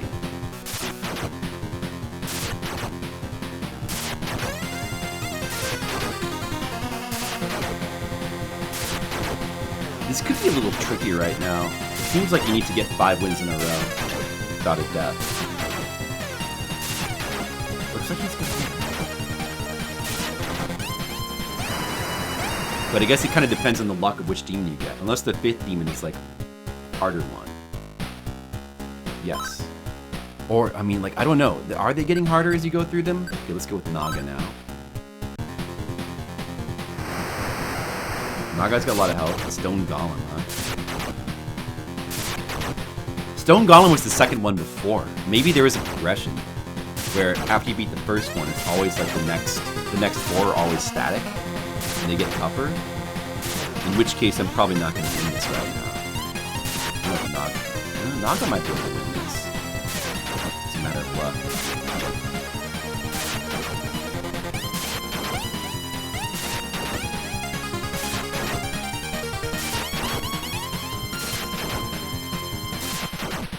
Okay, they won. I won the second battle. Next will be Kukulane, then Kokumuten, then Rakshasa. Larvae? That seems like it should be beatable. Oh yeah, he can't do much damage. Good.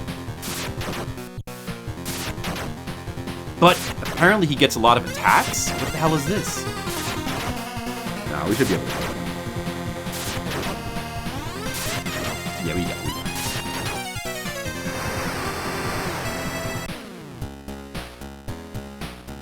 Okay, now we'll try Komokuten, and then Rakshasa. Cockatrice. I'm sure we could probably beat this Cockatrice.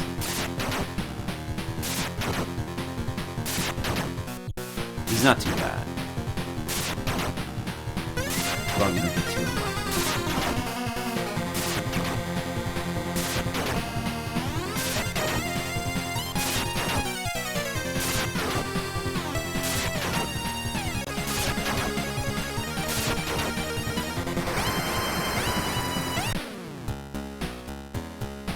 Okay, one more. Rakshasa has like full health. Skilla. Uh-oh. It's got 300 hit points. Uh-oh, this looks like it could be a bit tough. Need some luck, I think. Skilla. Skilla's like the boss of this arena. And if we lose against it, we don't get to fight against Skilla again. We have to start over from like some random thing that happens. Oh, it looks like we're gonna lose. Damn it. Looks like we're gonna just barely lose. Maybe we'll just barely win. Come on, some luck. Oh, okay, that's some good luck there. Oh, maybe we're gonna do it. We did it. We did it. And the prize is the Sun Pillar. Okay, so you get a pillar from doing that. I see, I see. That makes sense. Alright, good. So we got that. Now we go to the intelligence building.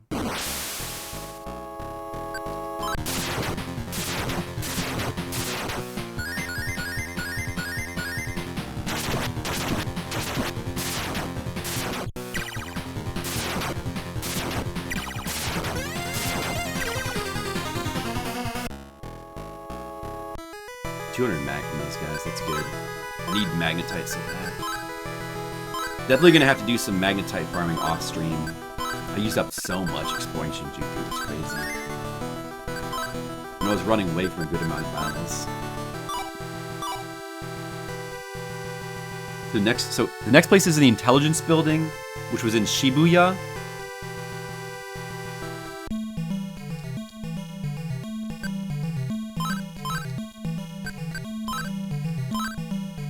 To get to Shibuya, I think the closest is Ginza. A bit of a walk, but hopefully we can find more magnetite on the way.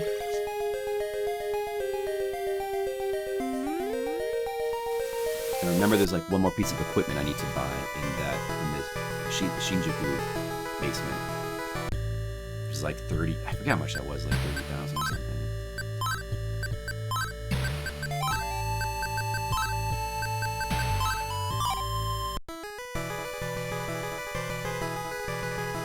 And I'll try fusion since I'm here.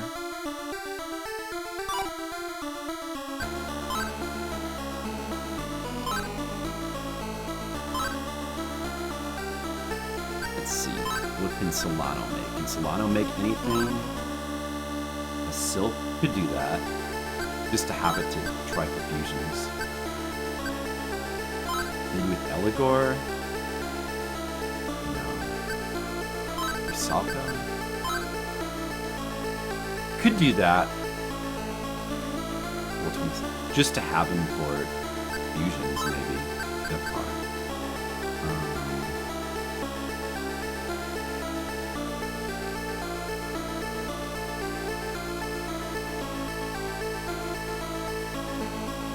What does this do? Maybe I'll go ahead and just do these two. What does this make? Silk? Let's go ahead and make a silk. I've never had a silk before.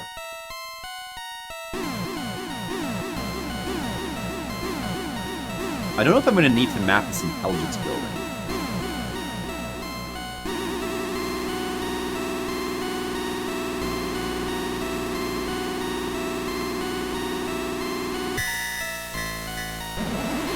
Let's see what silk can make.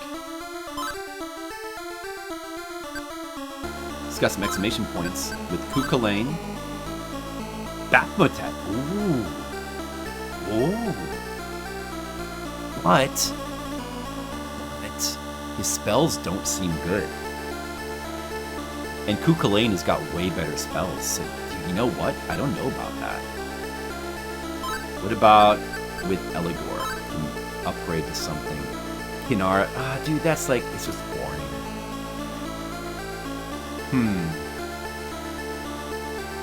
The trouble with... I would rather have Kukulane for his... I mean, Backmotet at least is high level. He'd probably do good damage. Maybe his status inflicting spells could be useful. Hey Gizmo, what's up? But yeah, I don't know about that. I don't know because Kukulane has he's my only source of Tarukaja now. I kind of need that. So yeah, I'm not gonna do that right now. Maybe if I find another source of Tarukaja, I'll do that. Alright, so now we go to Ginza. Now we gotta go to the intelligence building in Shibuya. Now let me think about this. Oh, there's also that guy, Mamone, who asked for the head of Pazuzu. And we have Pazuzu's head. So that's probably the other progress-related thing we need to do right now. We should probably do this first. Do this Shibuya thing.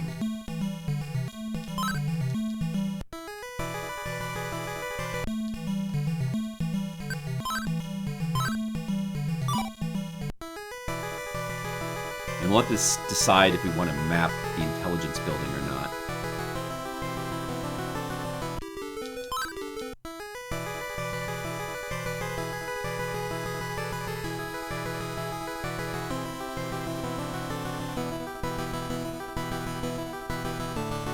So Shibuya is over here. You go through this cave and it's up there. Wow, no encounters. That was so easy to get here. So painless.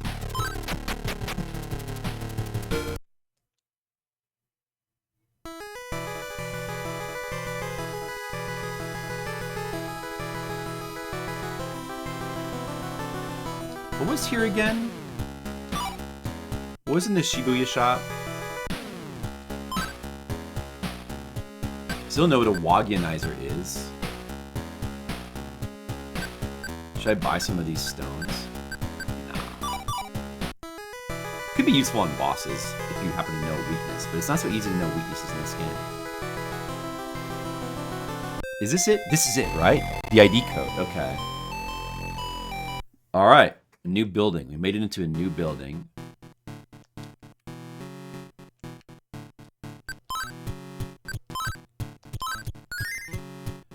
Hopefully I can get more magnetite here.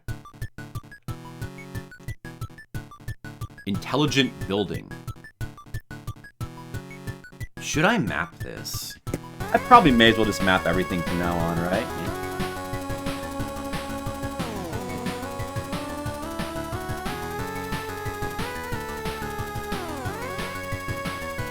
Since I've got it out and everything.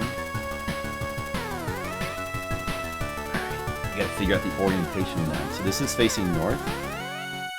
Should we guess this is probably in the middle of the map? Hopefully this map is not wide, so I can fit it here on my paper. That would be ideal. It can't be that wide. I would imagine this is not like a mega map.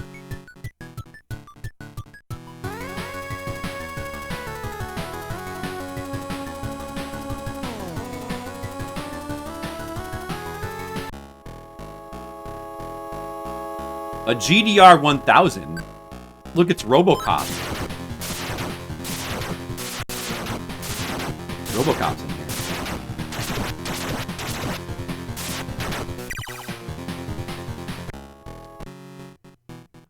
No magnetite from him.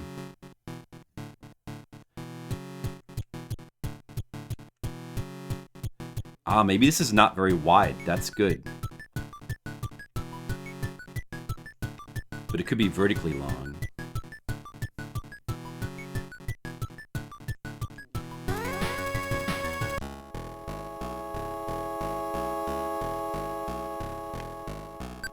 Mounted guns on the wall?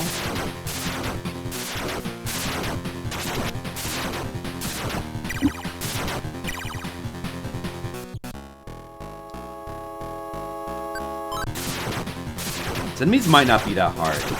I should probably withdraw one of my demons so I can spend a bit less magnetite per step. Perhaps we'll take Kukulane out for now. What is with this? Why do mounted guns keep appearing? The enemies don't seem too hard. Hopefully this is a small map.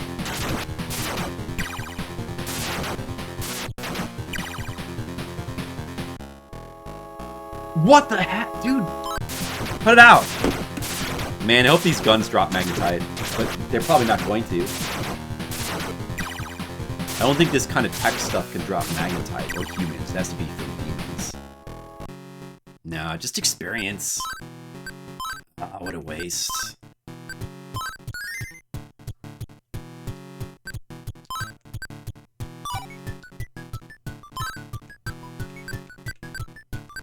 Return Kukulane.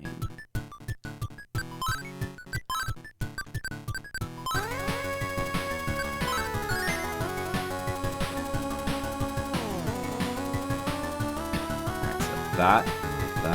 Oh, this seems like a small map. That's good news. It's a small map.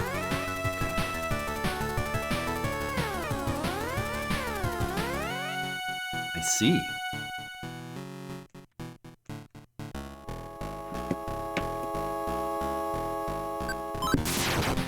The enemies are like not too hard. They don't drop magnetite, unfortunately, but they're not too hard. This is good. So no treasure, or is there a treasure in this room? Treasure.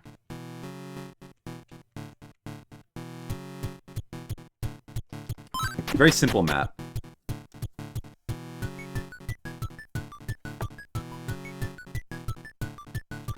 Very simple map, okay. If it's gonna be like that, I could have put two of them side by side. What's this, just a corridor map? This map's just a corridor. I guess I could... What is that? Oh, just a trap that takes away your HP, okay. Oh, there's buckaboos here, though. I don't want to fight these guys, these are a pain. Oh, but then again, maybe, did they drop magnetite? A bit dangerous, but I did need the magnetite. Oh well, I'll try to just get this guy. I'm definitely not giving him 300 mag, forget that. I'll just kill him. See, do I have an AoE spell I can use? Maybe this.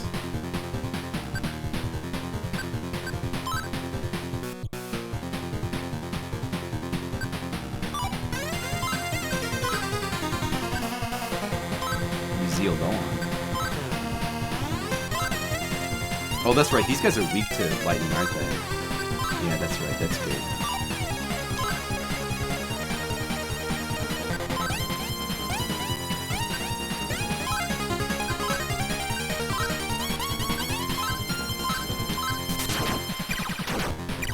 Oh, look at that. That just insta-killed all of them. So that Zeo spell affects the whole enemy party. That's good.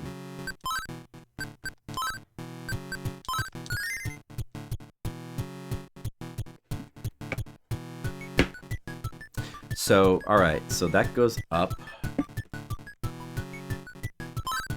The second floor is just a simple little corridor like that. I like simple maps. I probably did not need to map this. And this is the north edge, so I'll kind of make it like this then.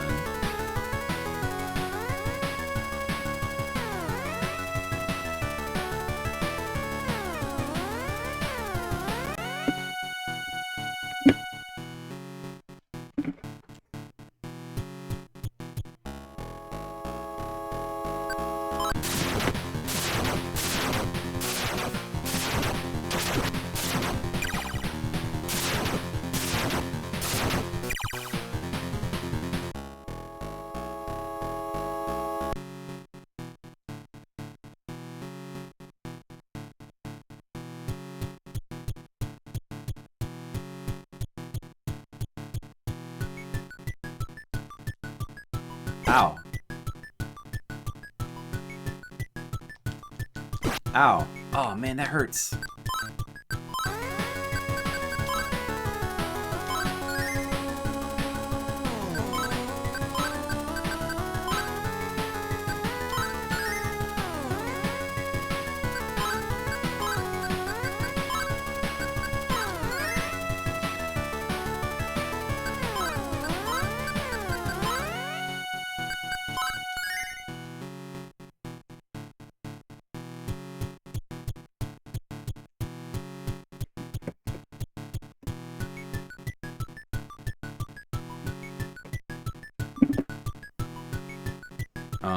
Shit. Wait a second, how was it again? Wait. Oh, yeah, it was like that. Okay, so it was like... There was a room in there. And then it was like that. And then like this. I think it was like that,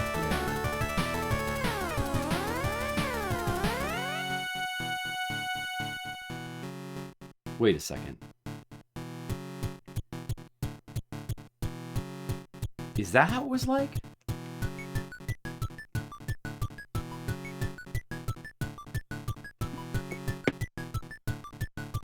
I think so.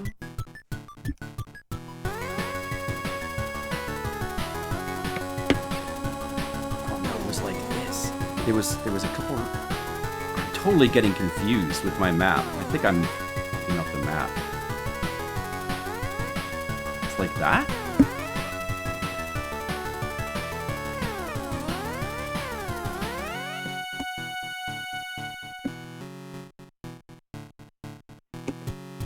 No, what? No, dude. No, I messed this up. That is like that. That is like that. That is there. I'm there. This connects here.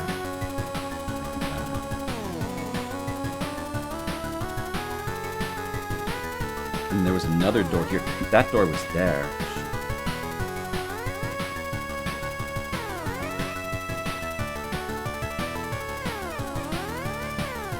Like that. And then that was like that. That was like that. Okay.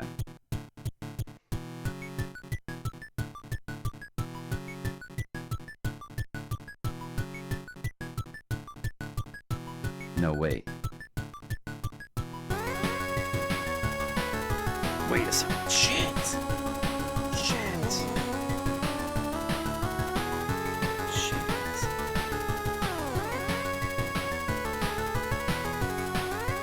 And it's like mostly empty space in here as well.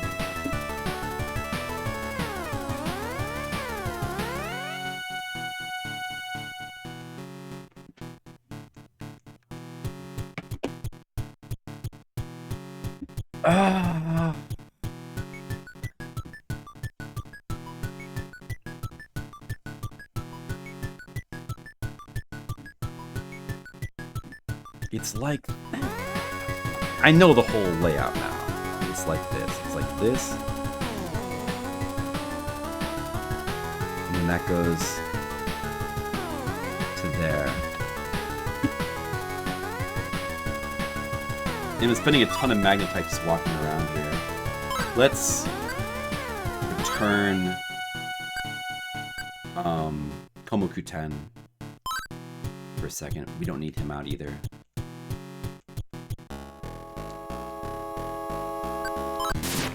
So it's a simple building. And whatever's in here is in this room right here.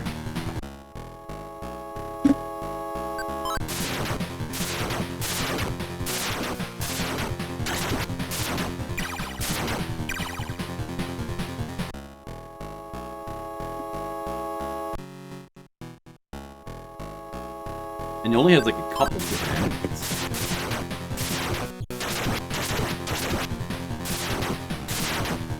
Very simple building with like not much in it.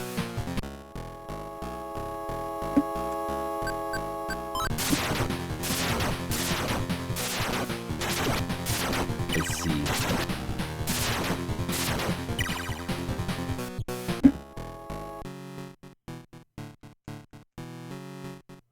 Let's just check out what's in this room in the middle bottom here.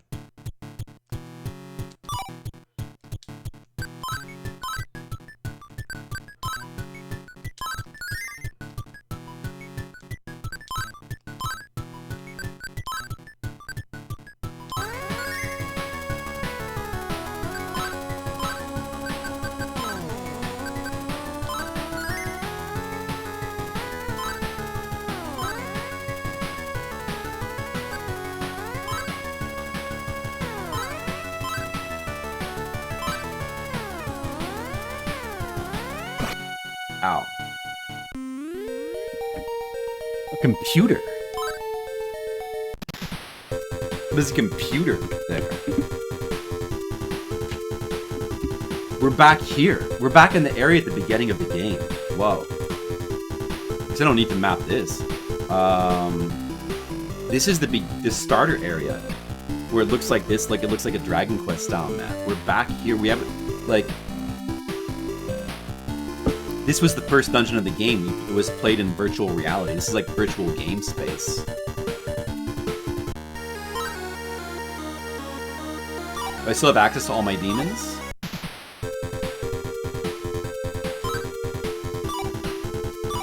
I've got to recall them now. See, there should be a healer here somewhere.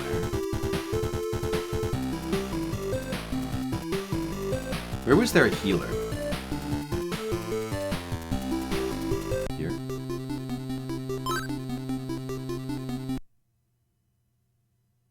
But I can't save here, though. There's no save. Unlike the first time I played this, there's no save. I see. Oh, there's new treasure chests now. The treasure chests have repopulated.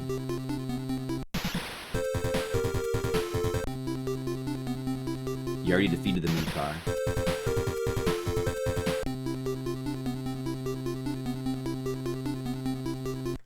I love when I find places familiar. Selling all the same stuff? All that stuff's obsolete. So what more can we do in here? Was there more we could do?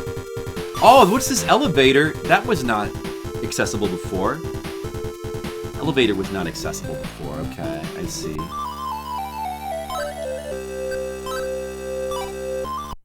What the hell?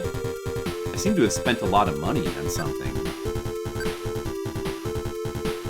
What did I spend so much money on? I can't even afford to summon my demons now.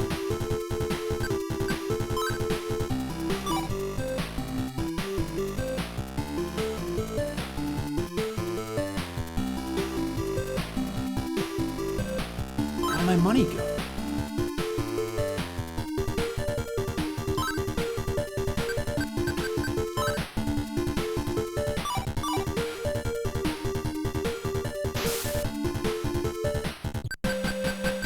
Check out all the elevator stops.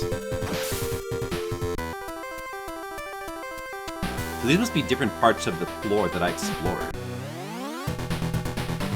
Oop here!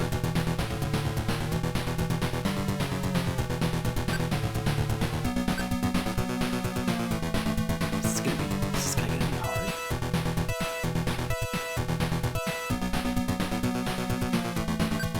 Oh, man. Oh, I see. I have no magnetite either. So you have different money and different magnetite within the game. What a problem.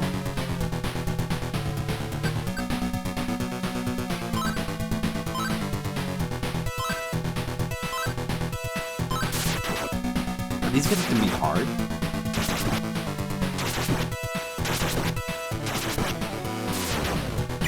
Yeah, they're doing a lot of damage.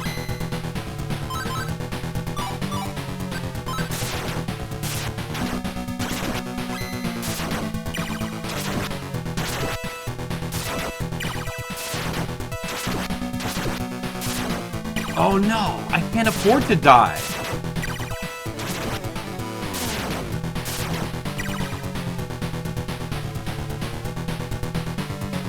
That was a decent amount of money. I can't afford to die. No.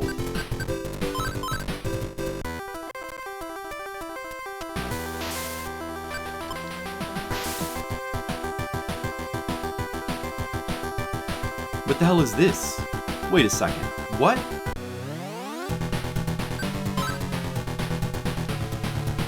This is the first floor?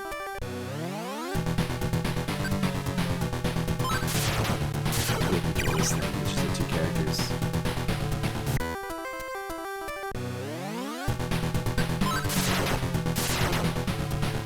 I need more demons. I need more money so I can resurrect the main dude.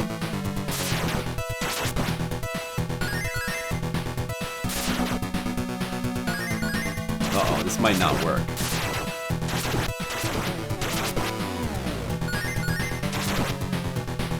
Let's try this.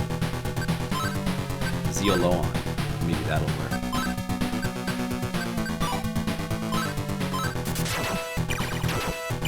There we go. Okay. Hopefully we get a lot from this battle. Need it. I need that magnetite as well. Good. Wow, that was a lot of magnetite. Very good.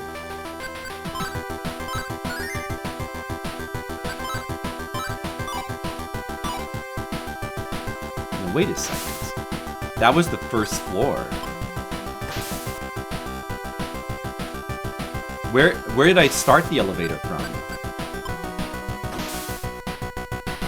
Where's the starting floor? How do I get back to town?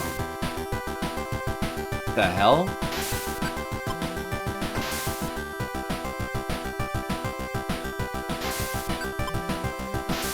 Were we on floors 5 through 8 before?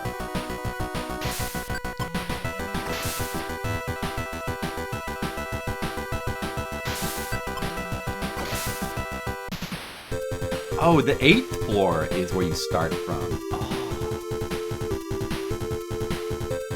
The main character died, I gotta spend all the money resurrecting him, and I can't afford to get any more demons yet.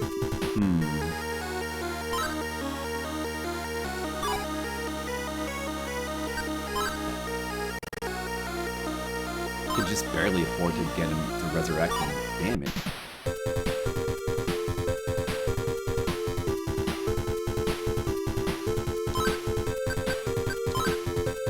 Alright, we can figure this out. We can make this work. Just gotta get some more money. I'm not gonna be able to... I'm gonna have to farm these harder enemies to get the money. The starter enemies in there, in these floors, is not gonna be enough. Well, I don't know. Maybe... If I go to floor 6, let me just see here.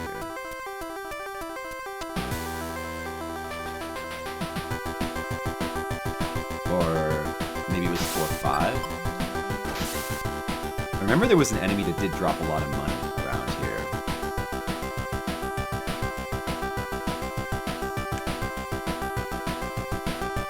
Oh. Hurry up! Get with the enemy. There was like... It was... I forget what they were called. There was an enemy that did drop a lot of money. And should be relatively easy to beat. This guy, Wendigo. These guys drop pretty good money. You just grind them a little bit. There we go. So yeah, that's decent money. And safe.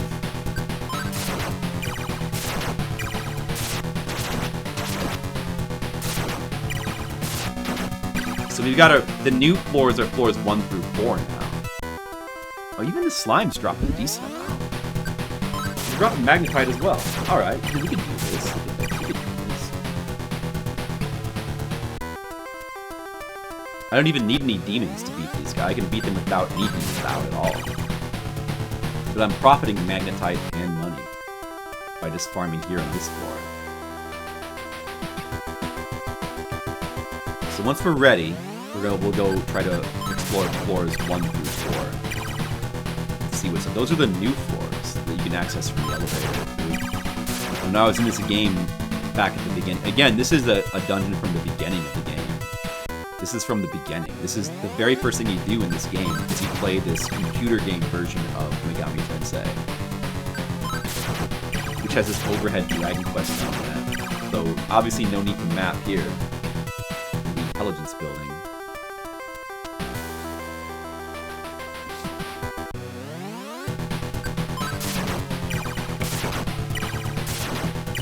So the map is not going to be used for a little while.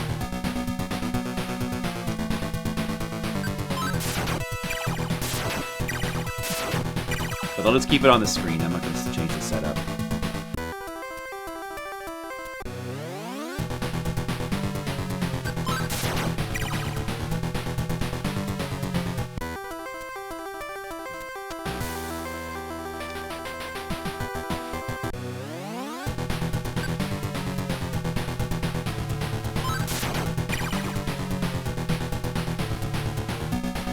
I'm going to go use the bathroom real quick.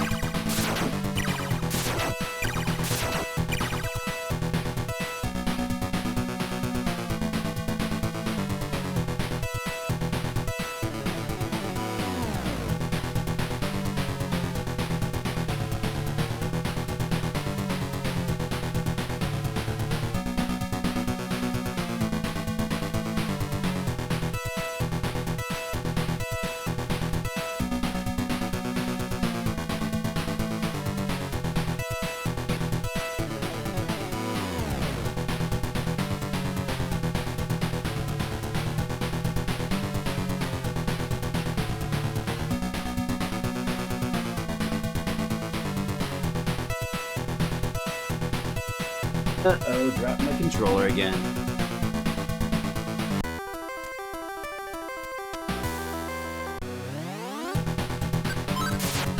That's probably all we need to grind here.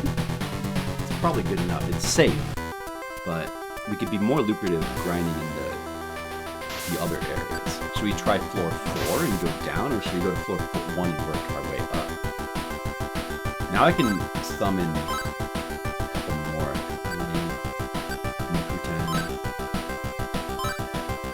could have a whole party. Let's just go with these 5 for now. And let's see. This is floor 4, right? What's going on here? A demon has taken the form of one of my 4 children. Demons are known to be liars. Find out who's lying, and there's our demon. So one of his children is a demon. And he's a liar.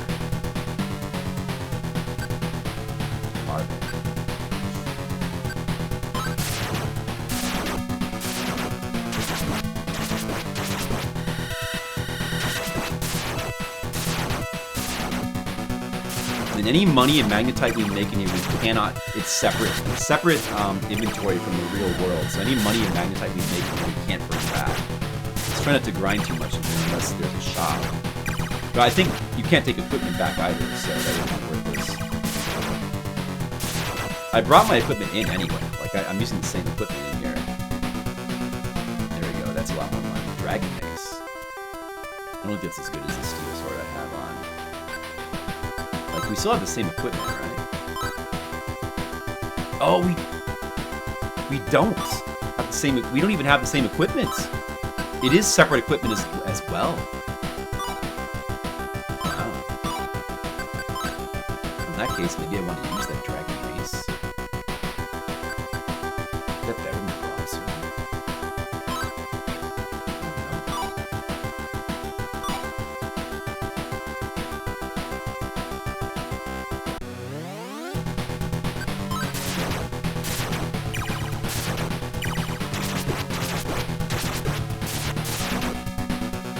I gotta just take a close look at like what that's doing.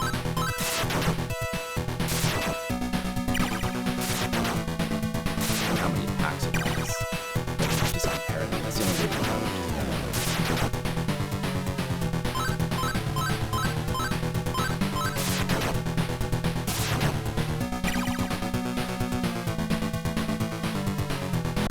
Thousand magnetite. Wow, nice.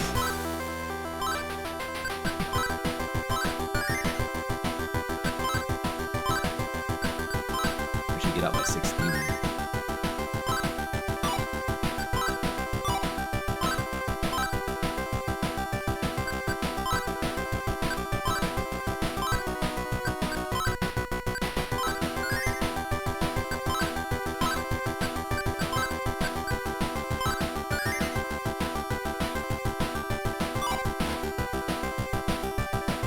So there's nothing down there, right?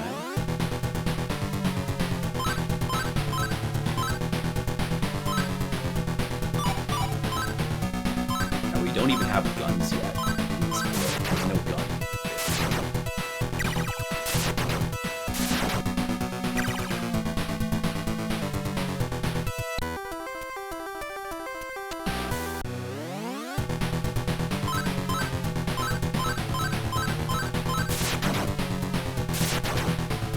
$151 damage from that demon, that mace.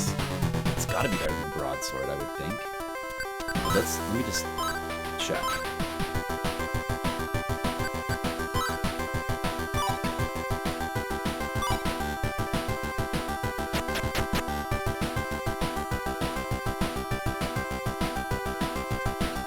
Do I use magnetite walking around in this floor? Oh, you do. Because it is an overhead map, though. I think that's the elevator down there.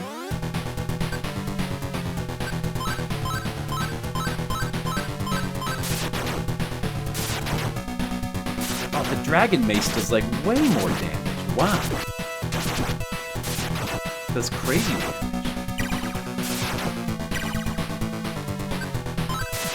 Unless that was like a critical hit. It seemed like he was doing more damage. I think the enemies in here also drop a lot more magnetite.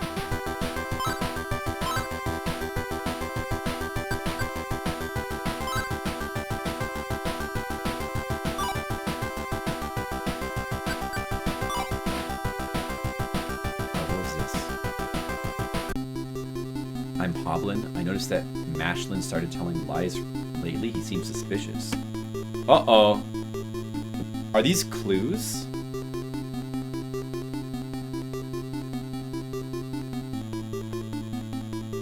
Better take a picture of this. I better take some pictures. Okay, Hoblin, Mashlin started telling lies lately. He's suspicious. Uh-oh. Well, if he's suspicious, then... So we gotta... The whole thing here is going to be going around and getting clues to this puzzle. Let's see. What? How did Flipmaster just die? Do they have an instant death pack? What is that? Flip just died? What the? That's never happened before with those guys. What the hell?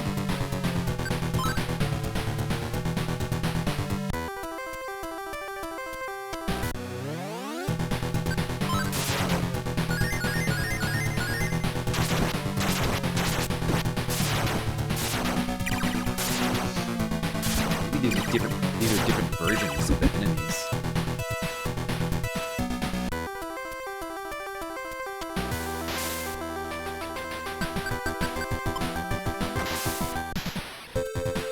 Hey, alright, well, it's not hard to regenerate him.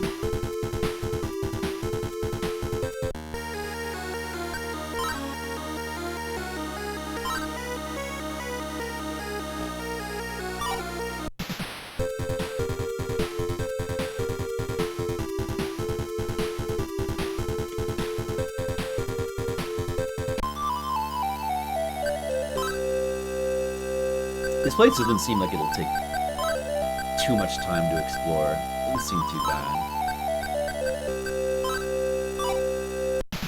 The only thing that's carrying over from here to the real world is levels, experience points. Everything else is sort of being wasted. So I don't want to grind too much in here. Looks like we're just trying to get clues. So just gotta enter all the doors.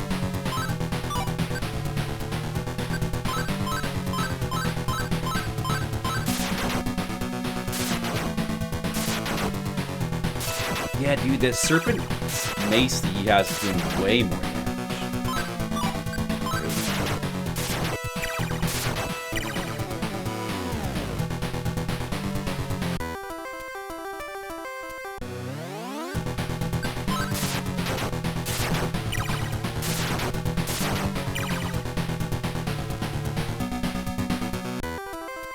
Getting all this money that we don't need. Except I guess you just kind of need it for summoning dudes. For Gargle, it's always been an honest guy.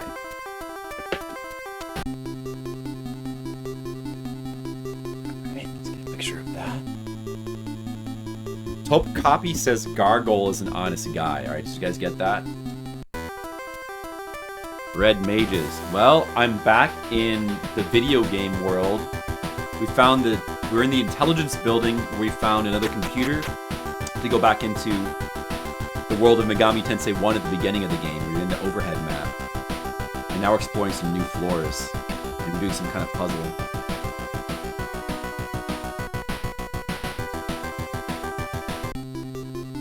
Mashlin. I'm worried about Tokapi. He started telling lies. Uh-oh.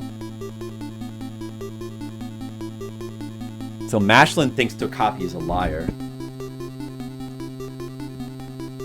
I wonder if any of them thinks Red Mages is a liar. Red Mages, how you doing today? Yeah, I mean, I hope so. There could still be, I mean, we're still 25 hours in the game and there could be a lot of game left.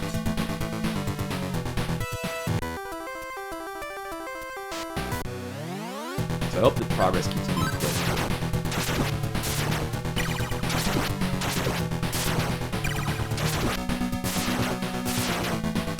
I hope we get to the demon world soon.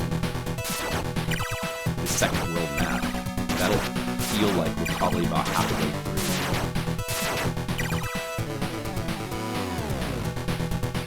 Plus our levels, like we're in the 30s now. What could the endgame levels of this game be? Shiny statue of a goddess. Please remain quiet and close your eyes. Okay. And we get warped back to the beginning. Well, that's great. Okay, next time I'll try not to do that.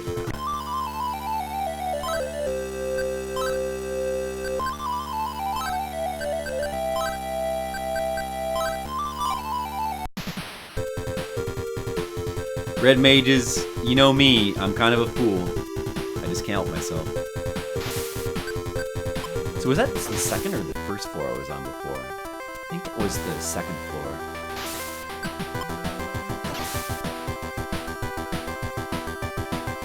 I might not be able to go there from here.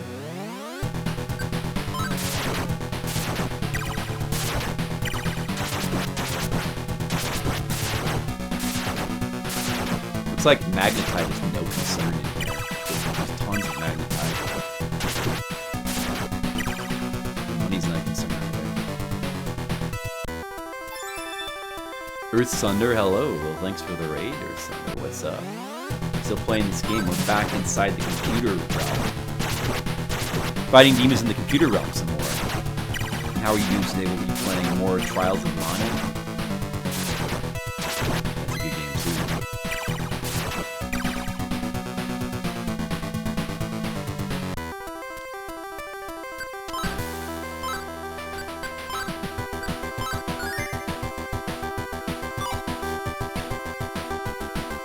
That's cool.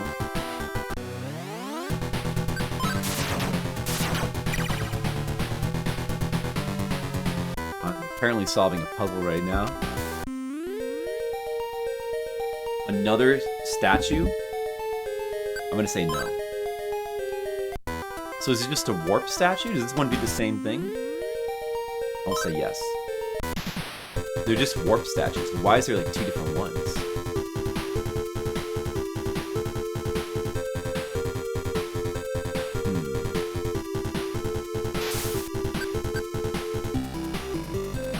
Let's try exploring the first floor.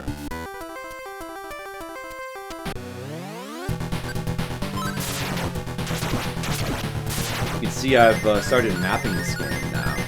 So far I've got maps of the Shinjuku building and the intelligence building.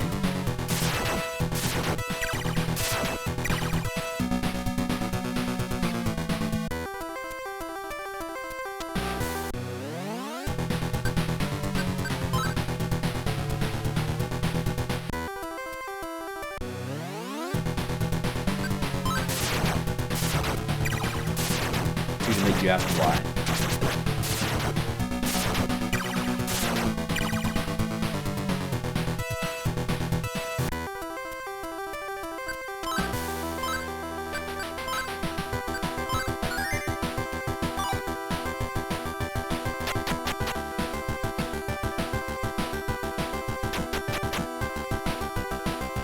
Let's see.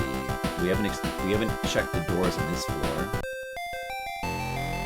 Door is closed tight. There's a door. There's also a door on the right there that I can access.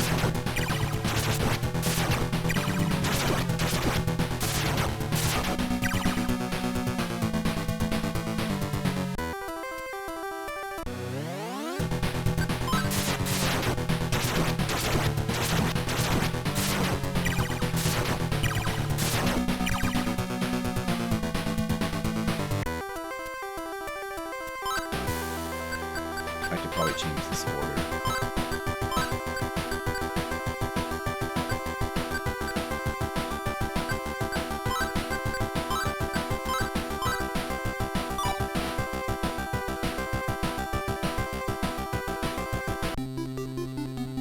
Okay, this is the last guy. There's 4 of them. So we should be able to solve the puzzle then. But where do we go to, like, put our answer in?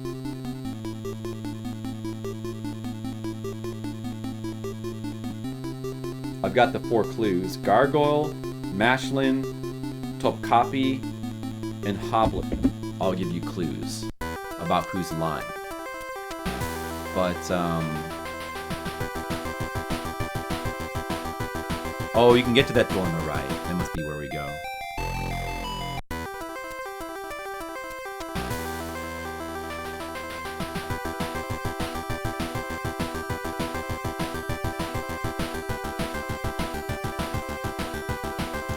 That's good. Boy, it is one. Now we gotta find the place where we actually solve this puzzle. Or do we go back to the guy who used the parent?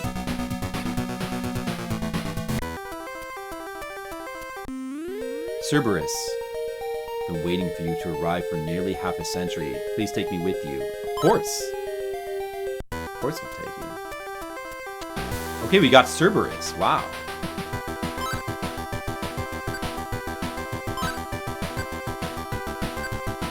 That seems good.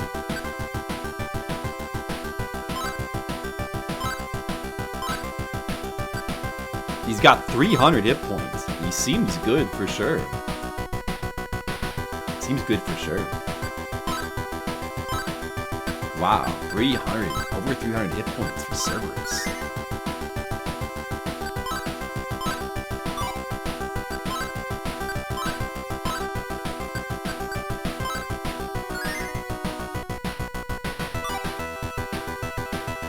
Where do we go now, though? Back to the parent? Do we go to this door here? Now that we have Cerberus?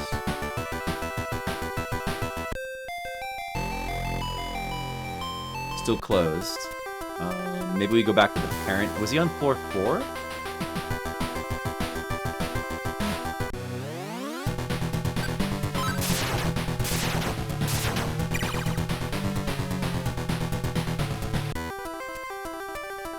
we were to die in here, I wonder if we would lose half our money in this world or half our money in the real world.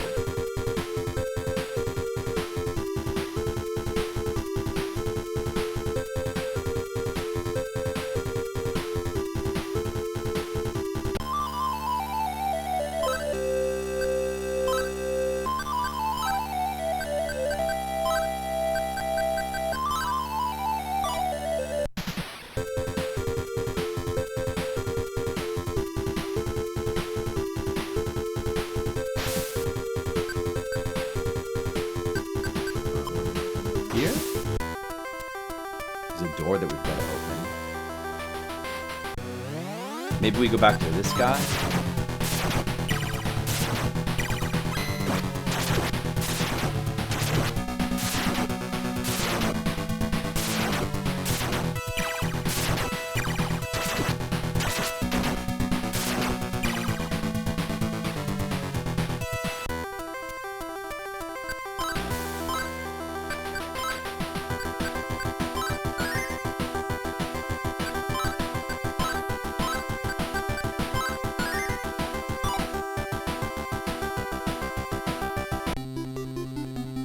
Who is the demon? Okay, so we just go back to this guy. Alright, now we get to solve a fun puzzle. Look, guys, I got all my clues here. Alright. Look at the clues. I'm Hoblin. Mashlin started telling lies lately. So... the liar is the demon?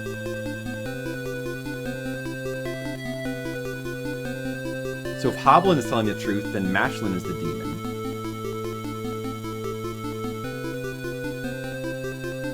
If Tokapi's telling the truth, then Gargoyle is honest.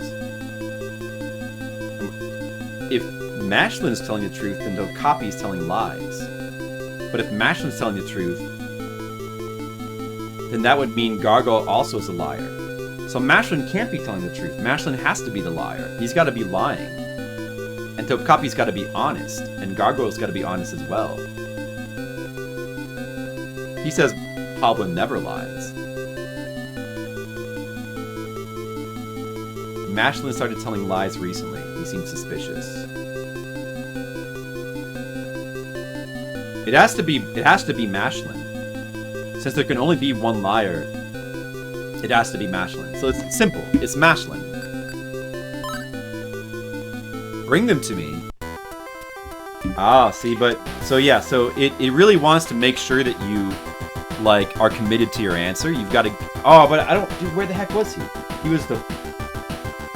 Oh, I've got to, like, remember where he was, though.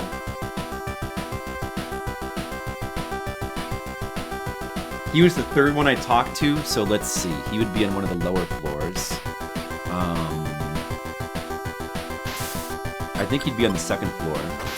This is a cool puzzle. Wait. Maybe it's quicker to go from here?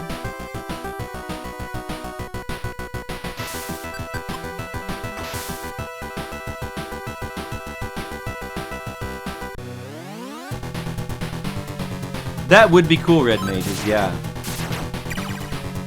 Shin Megami Tensei Nocturne does have a thing where it's like a little mini game that takes place in a virtual space, but it's like a little puzzle game. It's like a little puzzle game. That's Shin Megami Tensei Nocturne. Maybe he's this one. Yeah, Puzzle Boy.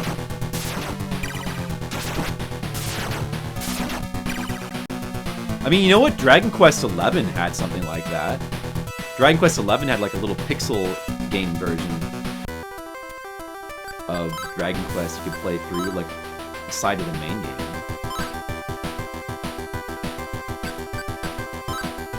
Is Steel Blade better than Dragon Quest? I would think so. Damn it, my secret's out. The demon fled.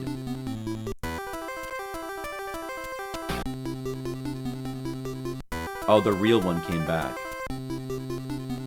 Okay. So now do we go back to the first floor, maybe?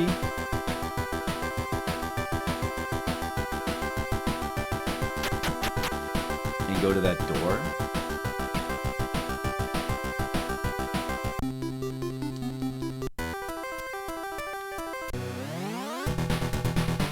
Held a message for reason, sexuality, sex, or gender. Pain in the butt, boy. More like it. What the hell, Automod? Wow. I know, that, like, wow. There's Twitch being, like, psycho again. Good old psycho Twitch.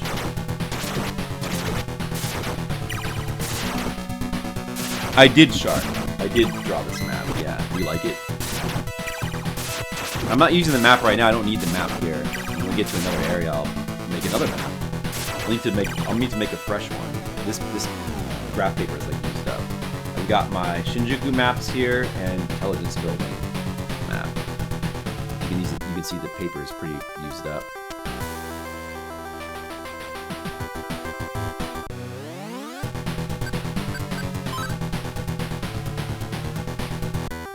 I know, Red Mages, but that's Twitch for you. It's Twitch.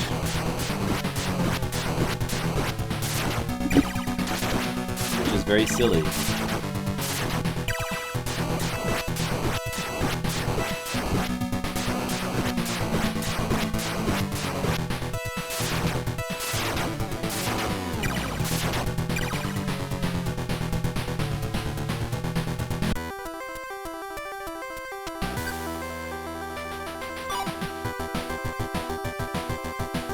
Do we go back to the father in floor 4? I'm guessing we go to the door in floor 1 now. You can't save in here, though.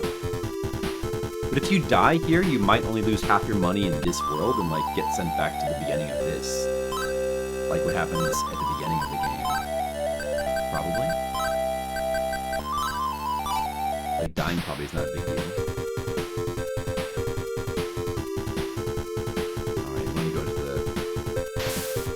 Want to go to the first floor? You can go to that door there, the top left. Maybe you'll be a boss.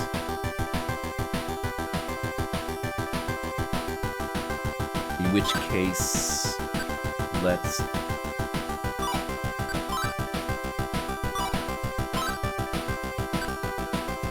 return maybe Rusalka.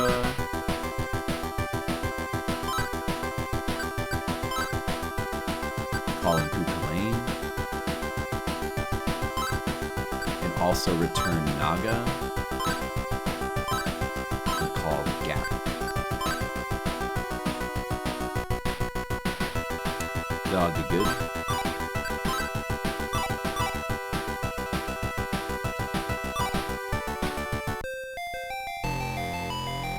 What? He's still closed tight. I guess you gotta go back and talk to that dude in the 4th floor first.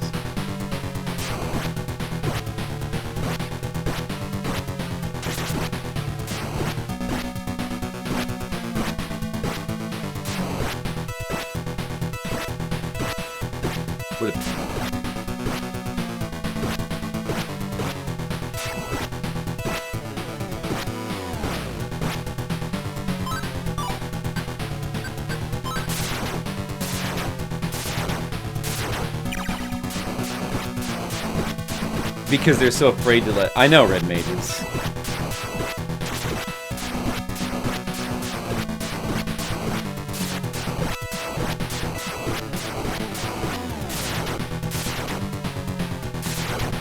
That's true.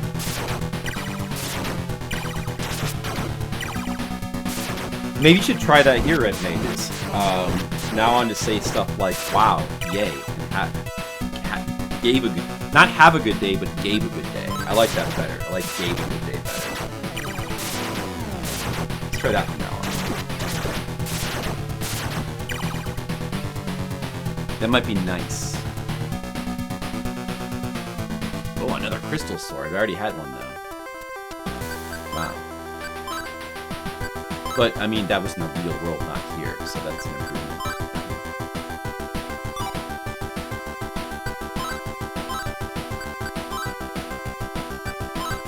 Hey, look, it's Mr. Leo. Hello, Mr. Leo. How's it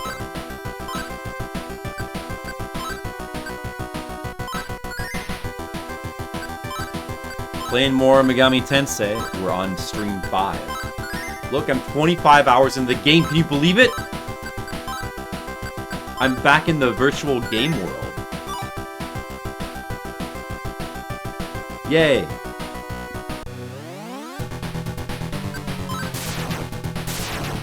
Am I getting like sort of decent experience with this guy?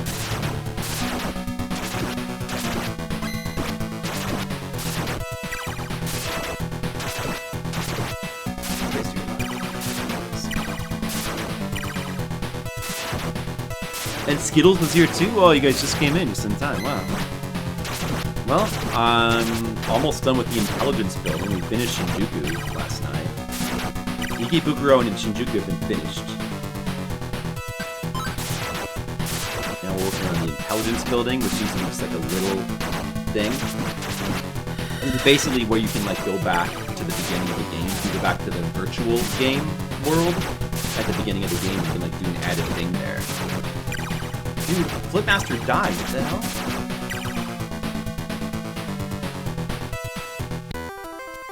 That's stupid. It did so much damage.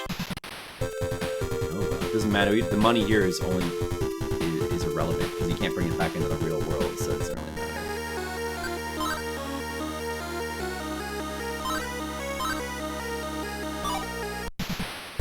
Now, how are you guys doing today, Skittles and Mr. Leo? Skittles and Mr. Leo combo, subscriber 1A and 1B. Smiles, everyone. I agree. I agree with that. Too bad you can't see my smile, because all you can see is a stupid map. I guess we go back to the 4th floor and talk to that one dude, and then we go back to the door. We talk to this guy here.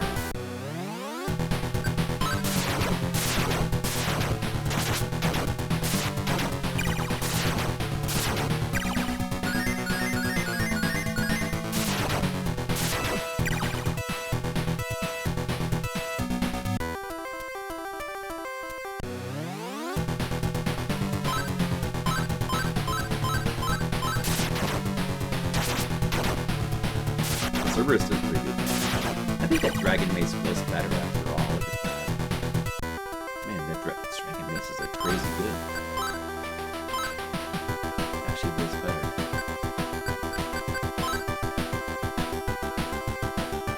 Than the Steel Blade. That's surprising.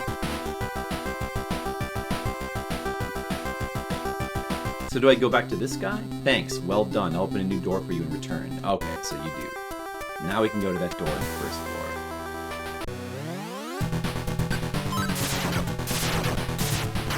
Oh, hugs for everybody. Red Mages loves that.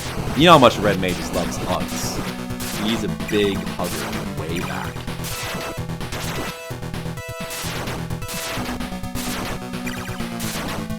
Whenever I think of Red Mages, I always like say to myself, oh yeah, that's the guy that hugs a lot.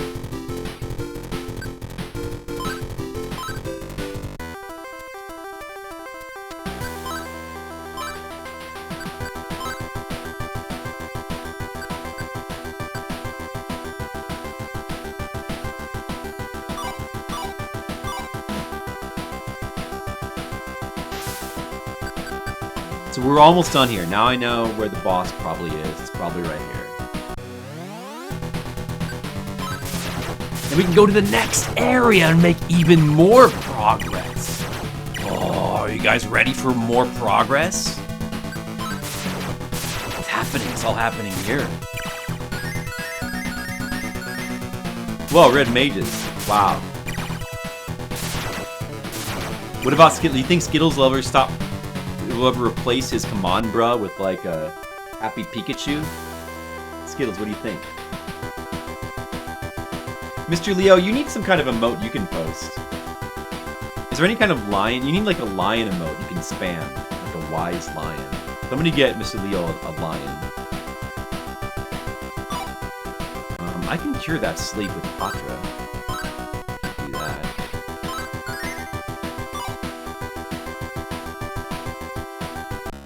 Uh-oh, Skittles and Sprite and confused. Welcome, children. Come and face me. Nidhogger.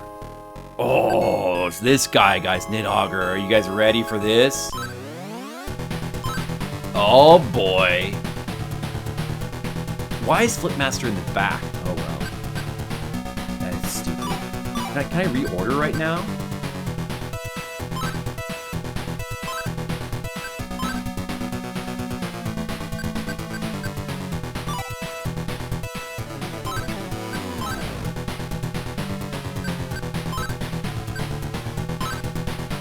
Harukaja, Runda.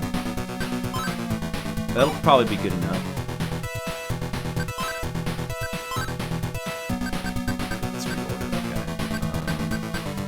Herberus and Flipmaster.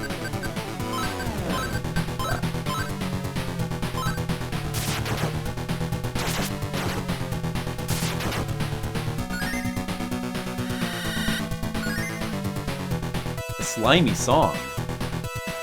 Putting everybody to sleep? That's not cool. That's not cool.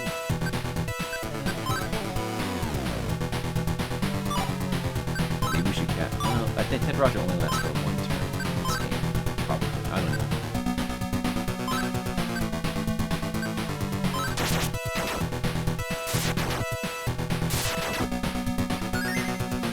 This guy's gonna be no problem. Wait, 117 damage? Wait a second, that was a lot of damage. What the hell? I don't like that. I don't like that. Ah, dude, and Donna's the only healer and she's asleep. Oh boy.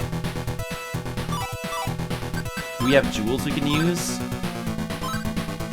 Let's do that.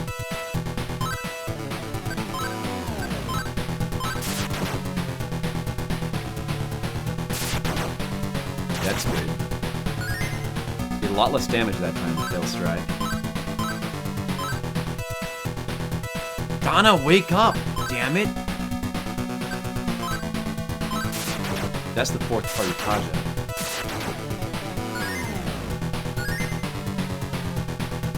Oh no! Everybody's asleep! Well, they woke up. Okay, good. Donna's awake again. Chicken Patra, which wakes people up. Let's do that. Or maybe we should wake up Gaps.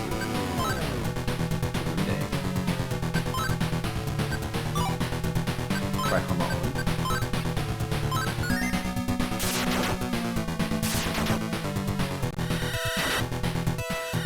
Oh, that does barely anything. This guy doesn't seem too bad, but he does have. He can randomly do a ton of damage with physical attack. Something to watch out for.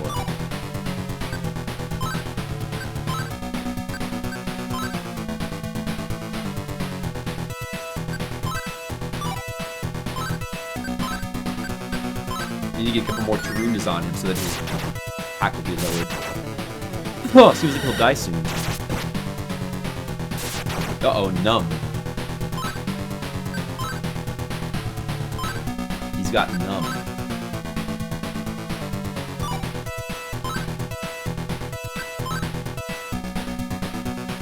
I have Paralati though.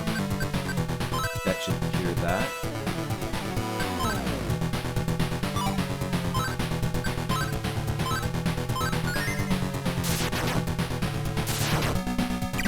Okay, we got it. We beat Nidhogger. You leveled up Hug commands and in-person awkward hug. Yeah, it was pretty good, Red Mages. I enjoyed it. And you were very drunk. But not, yeah, you're just not drunk enough right now. That's the one way in which you can keep upgrading yourself. Me too, Skittles. I always assume Red Mages cares about historical accuracy when he's not drunk. That's your problem, Red Mages. You care too much about historical accuracy. That's why you should drink more. It is fun, Red Mages, you're right. I agree with you. 4,400 experience is a lot of experience. That's good. Good idea, Red Mages. After you die drunk, let us know how that went. It's a pretty good quote. Yeah, I want to know what Red Mages is drinking. You are now able to access the host computer and analyze devils. Okay.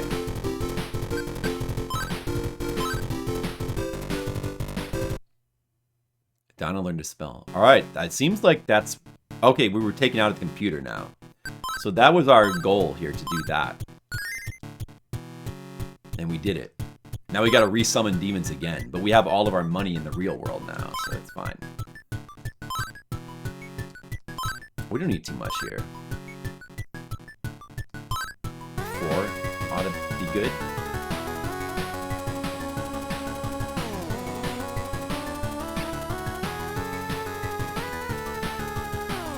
It's a very simple map.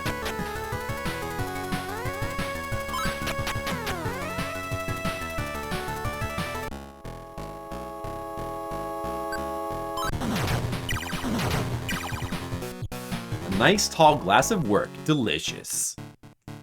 I'm working too, Red Mages. I'm working on my demon improvements. Alright, we finished the intelligence building. Look at that. More progress. Just the way Mr. Leo likes it. We should be Red Mages. I like it. Let's just have it for a little while, Skittles. Let's just for a refreshing change of pace. I think it might be nice. Let's enjoy it. Let's enjoy the new Red Mages for now. Do. Red Mages. Pedialyte? What is that? I don't know what that is.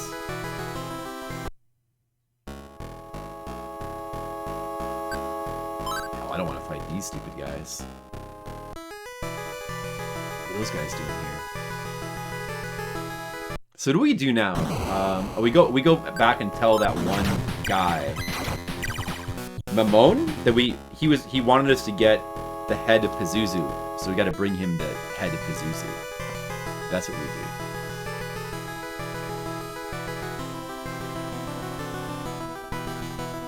Rapid dehydration.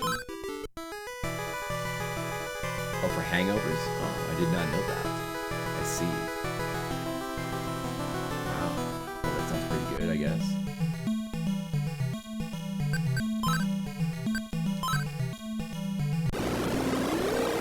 Alright, once we go talk to Mamon, perhaps something will happen. Perhaps there'll be a new map soon. We'll get to a new area. We're gonna find out soon. So low on magnetite, man.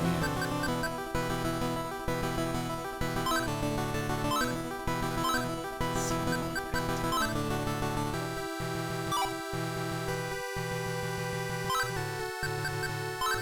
I don't want to have to farm it on stream. Better to do it off stream.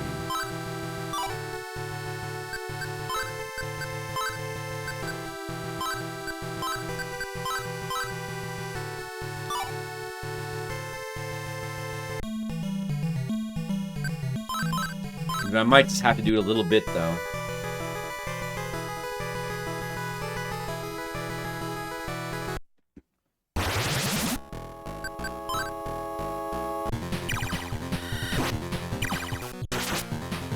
If only they would drop as much magnetite as they were in that game. They're dropping so much.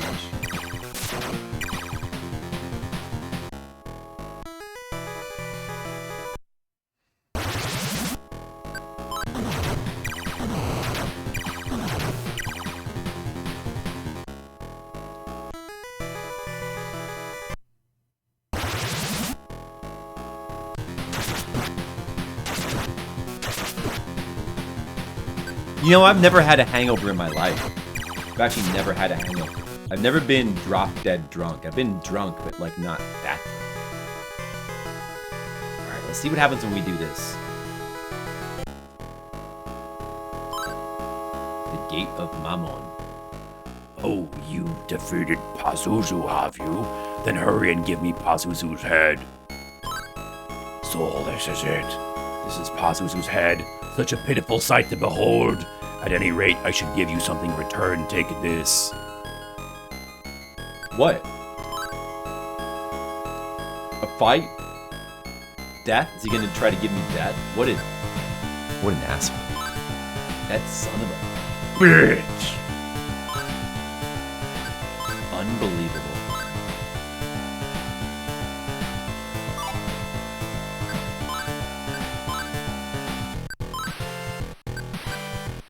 I'm not even ready for like a boss. I'm not prepared.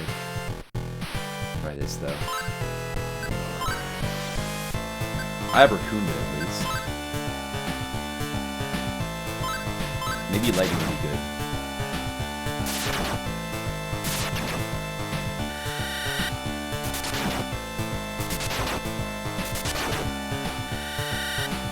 Oh, he uses Meduon.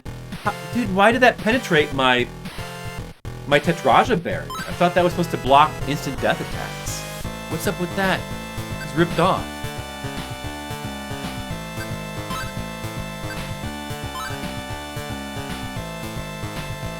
Who did he kill? It was somebody good. Oh, Jikoku-ten. Why'd you have to kill him? That sucks.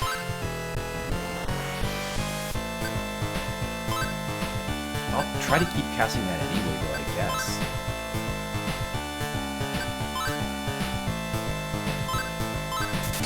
Lighting seems okay.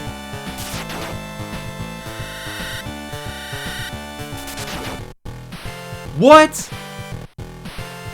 What the hell? Unbelievable. What is this guy?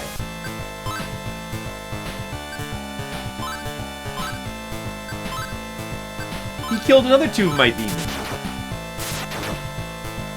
What are you guys talking about? Las Vegas?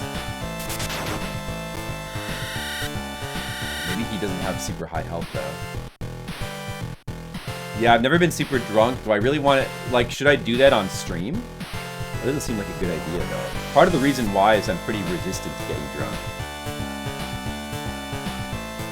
There's been a couple times where I've been pretty drunk, but I've never had a hangover. I've been in Vegas one time.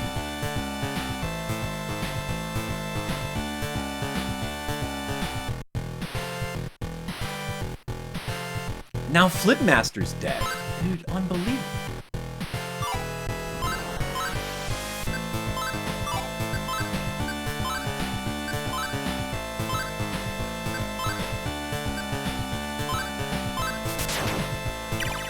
I beat him now. How much experience? He gets so much experience. Should I reload my save and then try again to like beat him with both people alive for the experience points? I kind of almost feel like I should do that. Although I didn't get a level up.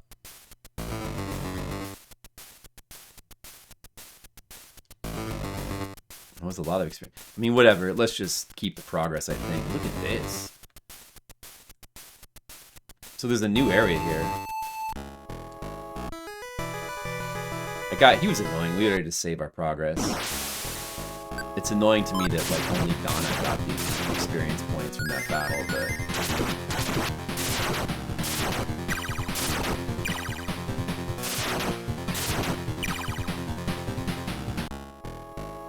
No, you know what? I'm gonna reset. I'm gonna reset. That guy can be killed really easily and fast. I think. Let's just try it again.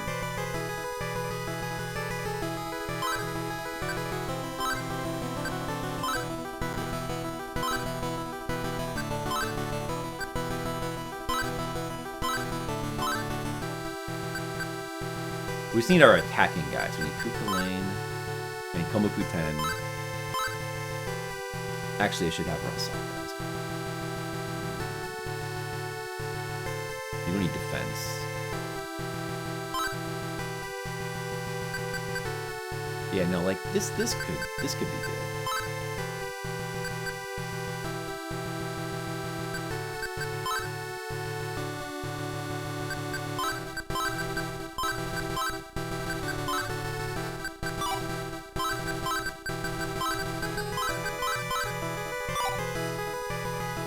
Let's try it again.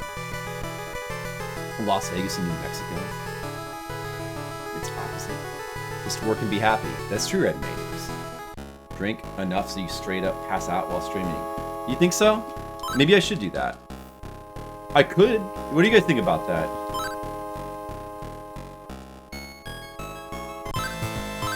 I'm not gonna bother with Tethraja. It seems to like not work. I don't, or maybe it blocks some of it.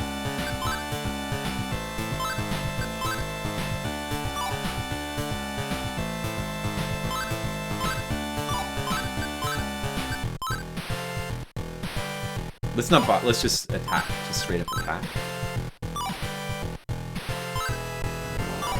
And then use this Zero on and focus on reducing his defense and increasing his attack. I bet we could kill him quick.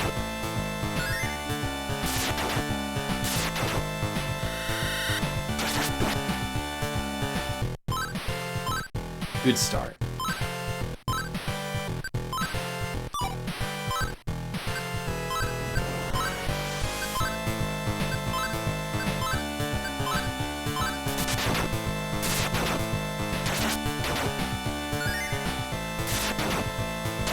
Look at all that. Yeah, he's not doing his death shit this time. He's getting lucky. Perfect. Just want to beat the battle with both the characters alive. So, like, they can both get the 5,000 experience points.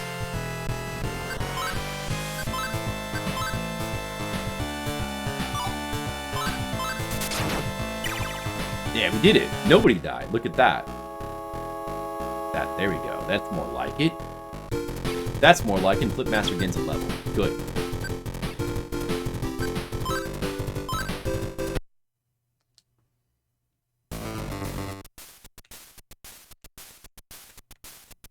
Okay, let's go back and save.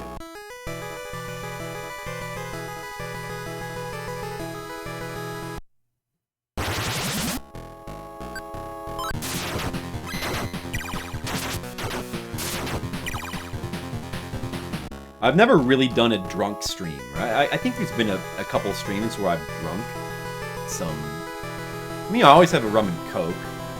Maybe sometimes I have, like, 2 or 3. Like, on really rare occasions, like birthdays, I might have a couple rum and cokes. Has there ever been a stream where I've just, like, drank a lot of alcohol? I don't really recall one. Maybe? There was. Does anybody remember?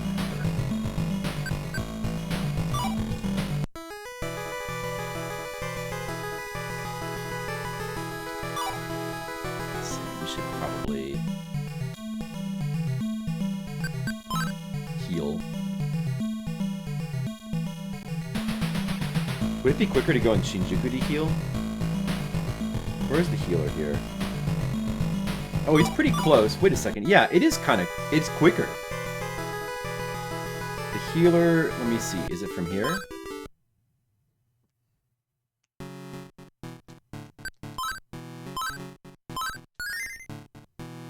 Yeah, it's like right here, the healer. That's kind of quicker than teleporting back to Haneda.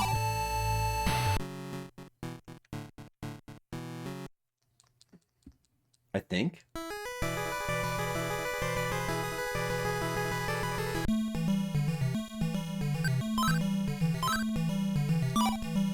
Now I guess we'll try to explore the new area, but my magnetite's still really low. But maybe we'll just try some anyway.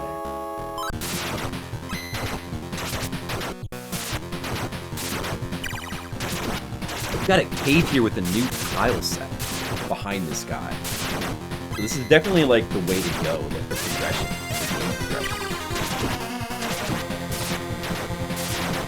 And I might need to start mapping. I might need to do a new map.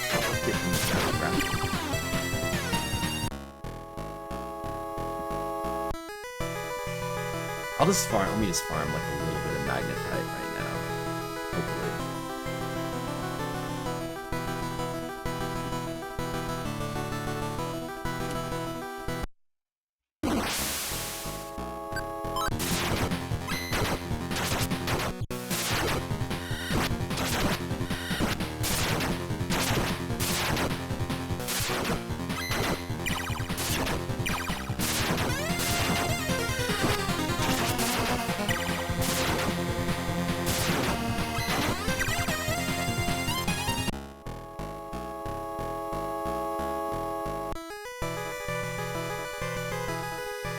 This is my hands. That's my hands. Wow.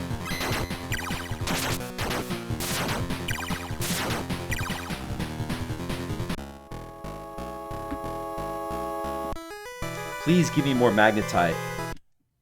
It's the red, like the heart. What is it? No, heartbeat sirens. The sirens are the ones that like are kind of lucrative here with magnetite.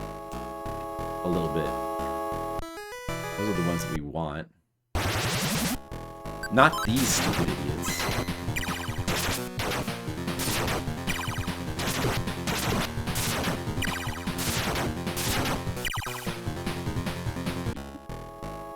Oh, well, it's taking too long. Let's just go in here.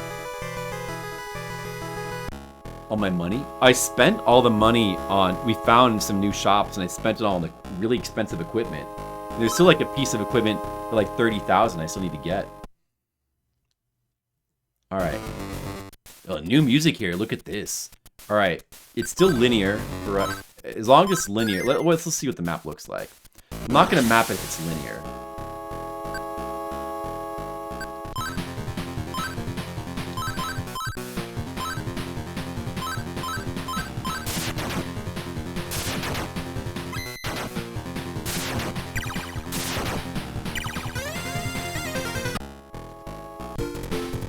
Do do do do do do do do do do do do.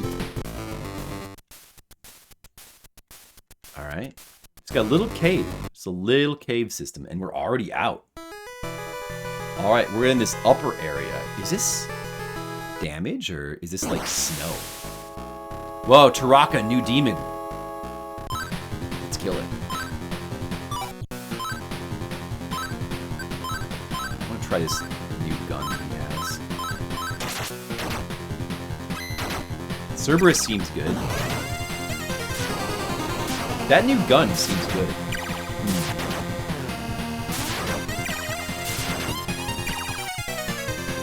My dudes seem pretty strong. We're exploring on the overworld map. That's... Oh, a lot of magnetite. Good. That's good because I don't have to spend magnetite to explore. And these are not damage tiles. That's also good. So we can actually farm magnetite while progressing at the same time. Oh, these guys might drop magnetite. I hope so.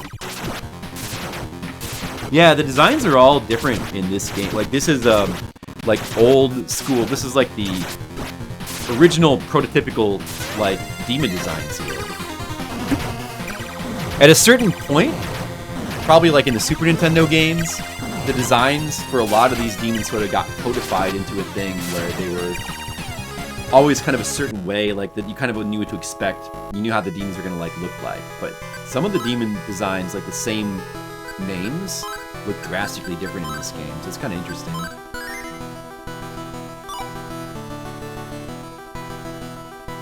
So we have all the tallies now, I think.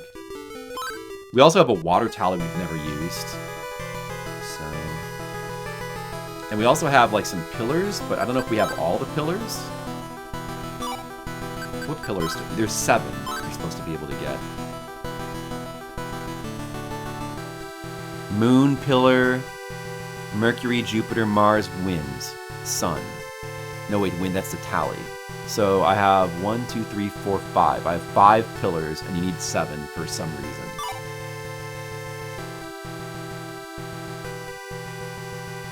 Towards D&D, maybe. So we have something up here, and there's something down there.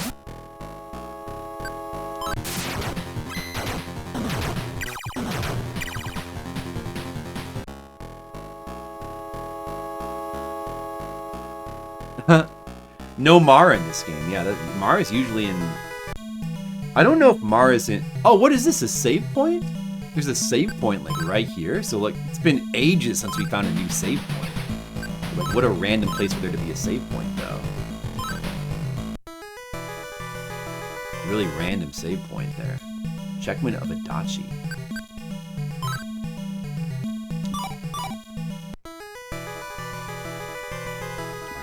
Just a random save point, like in the field. Now we got some poison swamp.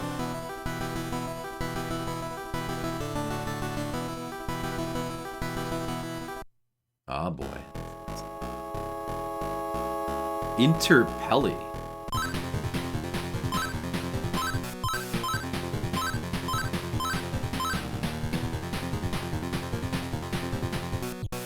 Google searches. I know, yeah, I know. I wonder if that's just because, you know, if you think about it, like Google search becoming, like it really is so much shit. Like it's so shit compared to how it used to be. But is that because the search is shit? Or is that because a lot of the classic websites just don't exist anymore? Like if you think about it, like it seems kind of like a lot of classic websites have sort of died off and everything's sort of become more corporate. Like people don't, it seems like maybe it's like less common for people to have their own like private websites where they show cool stuff or whatever. These guys don't seem so bad. You know what I mean? So maybe the reason, like part of the reason why there's shit now is because like everything is like been so corporatized and gobbled up. Like everything, like forums don't really exist anymore. Like private forums, everything's like Reddit. You know, people don't really bother to host personal websites for the most part. Some of them are still up, but a lot of them are just like down, right? So it's, you know what I mean? Boggle. The new goblin type of enemy here.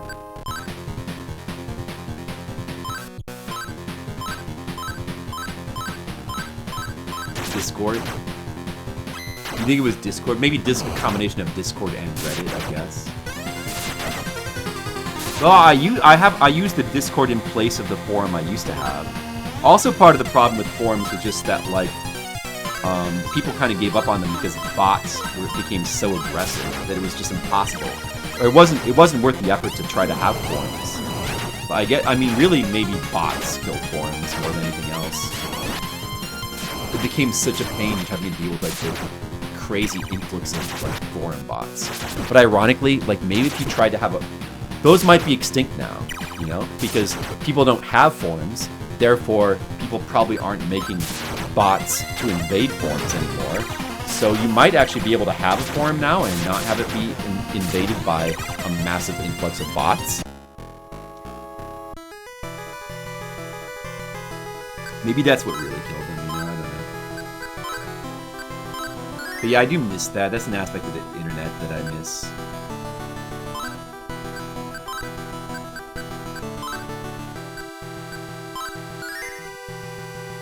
Oh well, the old internet was better. What can you do? What do we have here? Like a shrine? Is there more over here? Yatagarasu. Kill it. I don't have the space right now to be, like, getting more demons in my party. I could, like, deal with that later. I will admit that you are the true savior so you can complete my trial. Are you brave enough to face it and put your own lives on the line? Yeah, dude! Alright, what do we got here? Little mini dungeon? Or maybe like a major dungeon. Like, what could this be? Looks like a trial? Alright, we start in the middle. I don't know the orientation of this map or its size. Let's kind of play it safe and like maybe like put it kind of here-ish.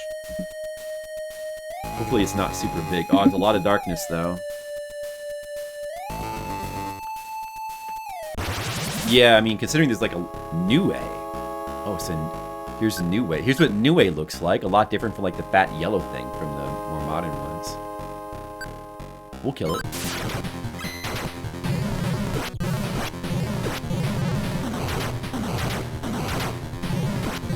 Baba. I don't know what that is,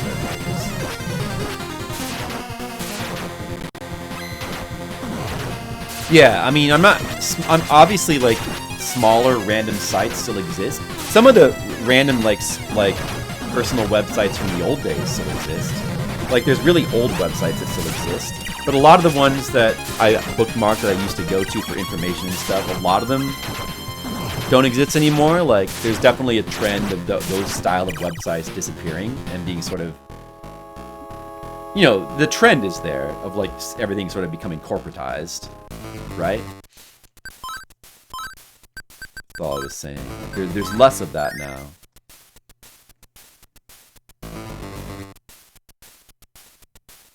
Yeah, that does suck about Discord. It's not, that's true. It's not discoverable. It's not archived. Yep, that sucks about Discord. Definitely. Oh, this is south? I gotta make the map with north being at the top. Put it here, maybe. I don't know. I don't know how wide this is. Maybe like a bit more. I don't know. I'll just put it like... I might have to move the map. Let's just draw it kind of light for right now. But a map... If it's a big, dark area, a map could come in handy.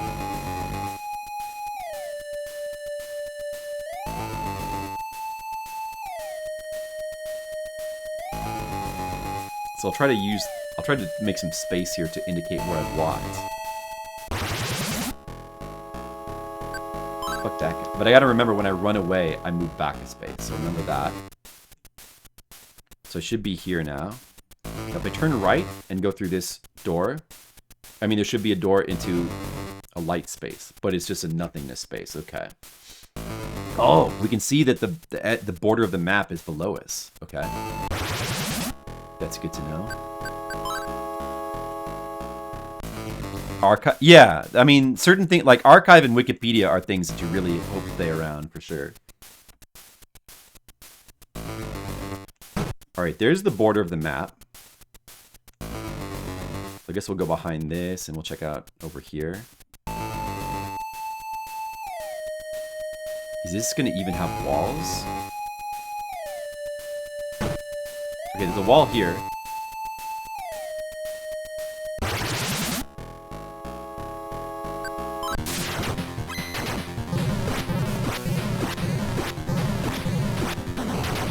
Nui Baba? I don't remember.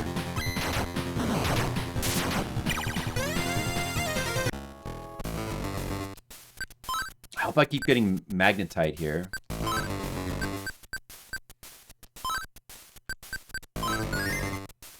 We might need to return Kukulane and bring in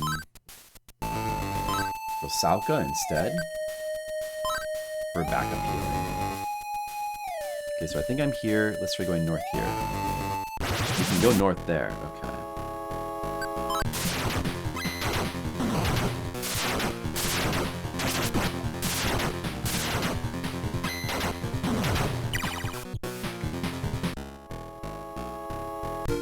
Another level? Good.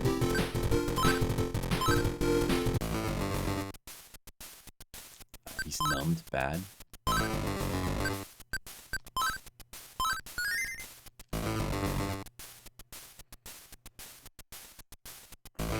So there's a door there, huh? Try going west from here. And then again, there's a wall there. Okay. There's a wall there. Is there a wall here as well? Oh, you can, there's a space here, you can go through this. This is probably just like a big labyrinth. Let's generally try to get like north and west so I can check the boundaries of my map.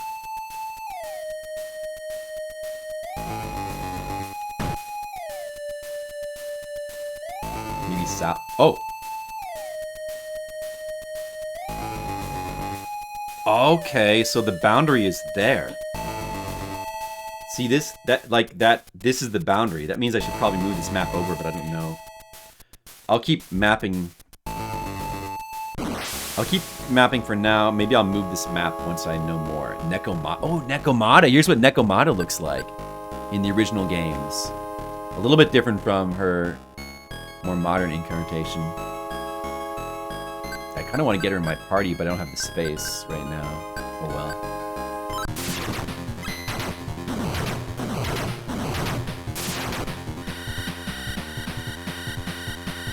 That's right. Yeah, oh, dude, Nekomata puts me to sleep. That sucks.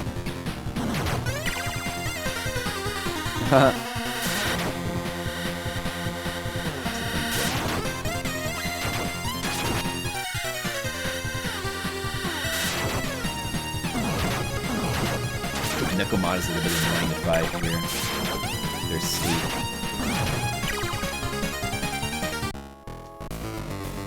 Hopefully I haven't made a mistake. I think I'm here. Okay, there's a wall there apparently.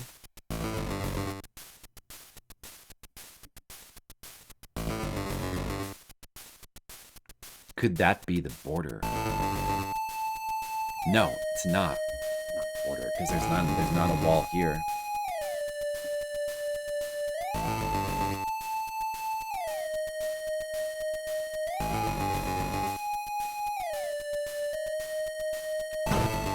There's a wall here. Gotta find the corner of the map. The northwest. Maybe this is gonna be the northwest corner. Feels like it. This is probably the northwest corner of the map.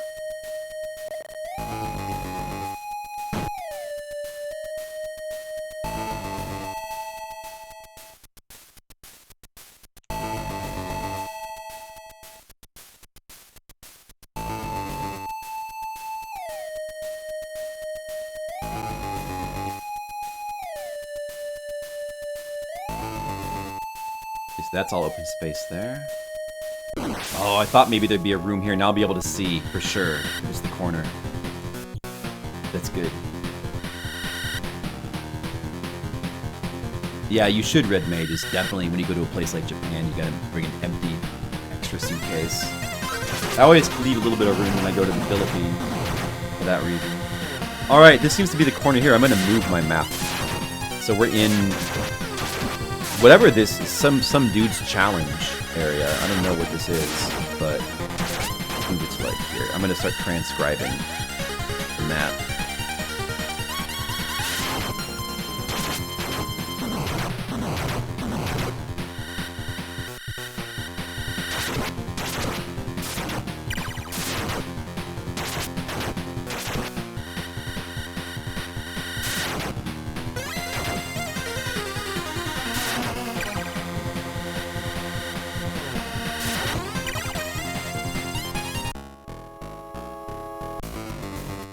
Alright, nothing in here though.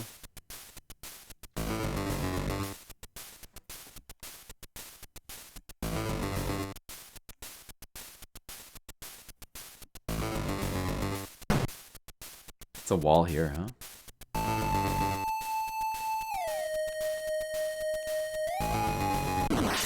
Another room.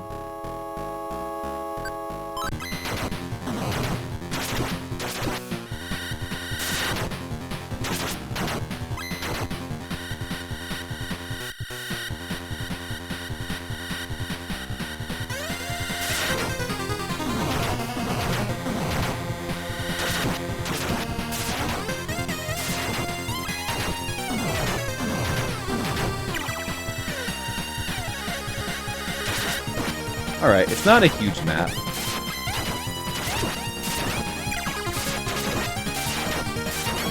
No problem. Like I thought, it's just like a small little map to explore. It doesn't seem like a big... There's probably something we have to find here somewhere. Having the map is good, because otherwise it seems like you'd wander around a lot. Especially with the darkness. The map is useful here.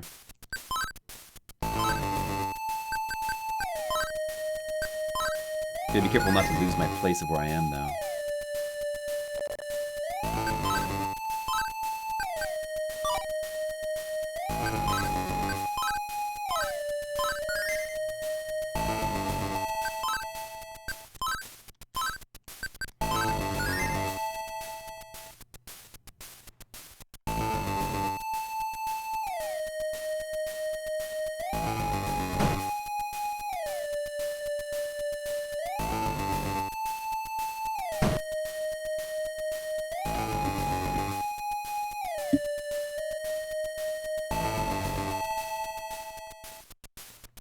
Uh-oh. Mapala is not even useful here anyway. Doesn't matter.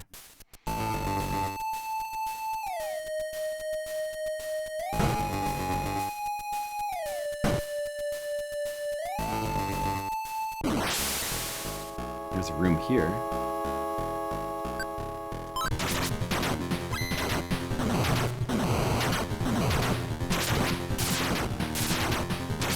Alright, can you guys see the map? Everybody see the map? I think the exit is there.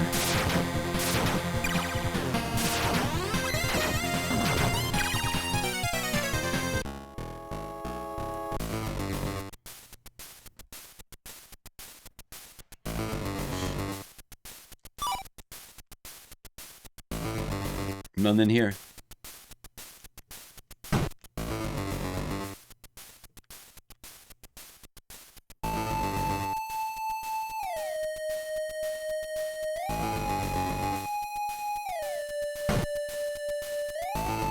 Maybe it's only 8 squares wide, like 8 by 10 or 8 by 9. 8 by 9 is kind of weird dimensions. It's kind of odd. Or maybe it's only 8 by 8 and I messed up the map. I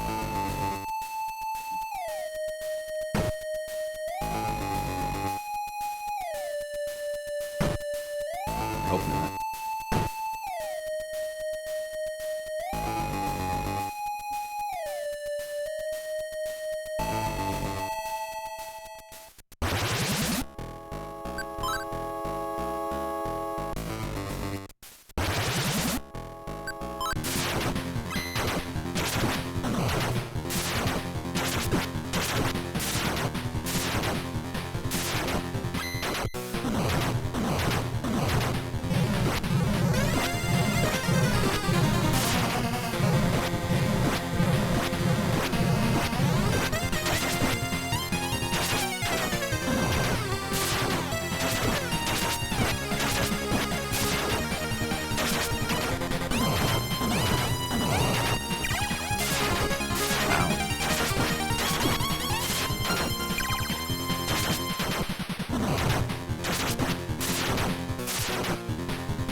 Really getting enough magnetite in here. Oh well, can't be helped.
In there.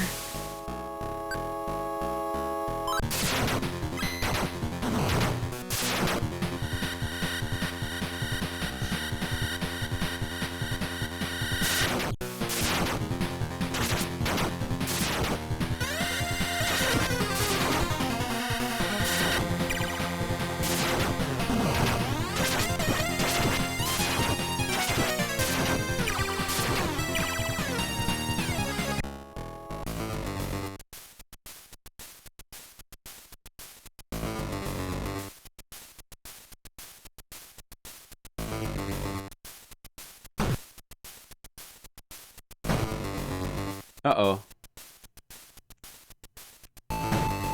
Uh-oh. I did mess up this map. It is 8 by 8. I did mess it up. I wonder...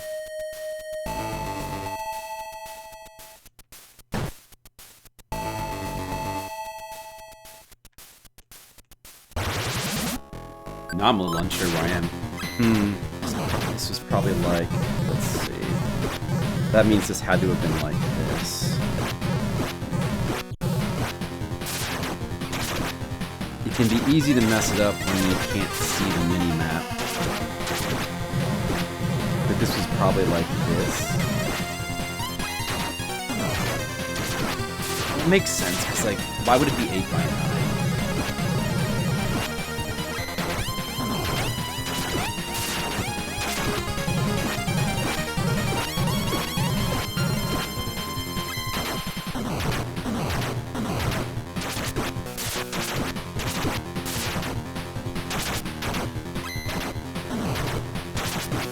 Maybe I should go out. I'm near the exit. I should see if I could leave. can go back and heal, perhaps.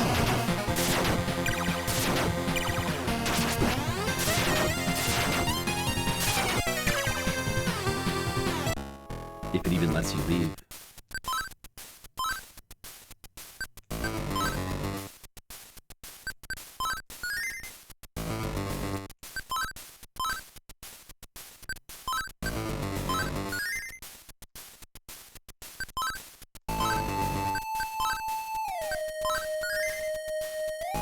I'm out of healing.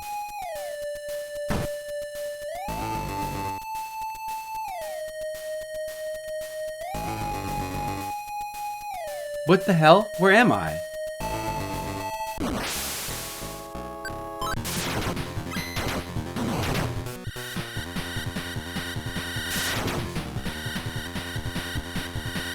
Now I don't know where I am.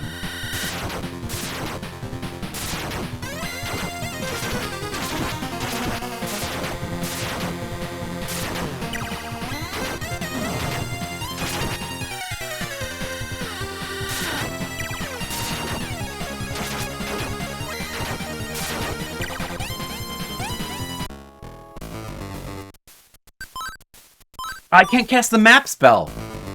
No! This door's oriented to the north? Oh my god.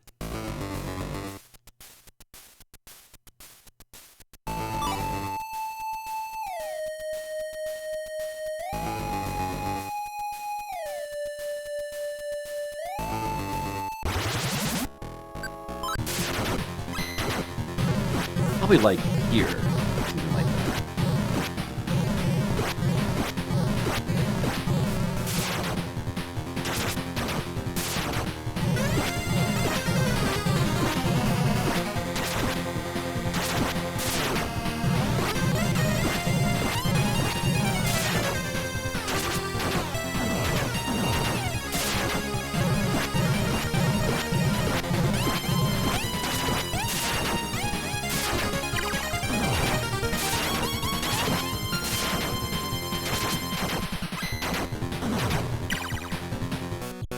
I'm gonna see if I can just use... I have a couple of these emergency exits.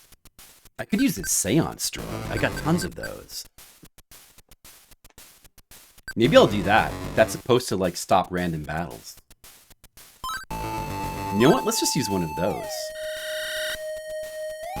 But with no map... Because I don't really... As long as I don't get encounters, I don't really need the Mapilla spell. I can sort of feel my way around until something's familiar. Like, maybe I'm here right now, I bet. Wait, where the heck is this?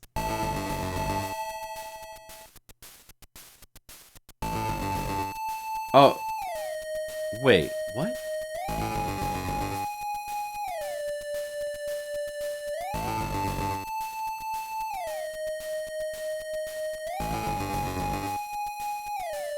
I must be completely, like, lost.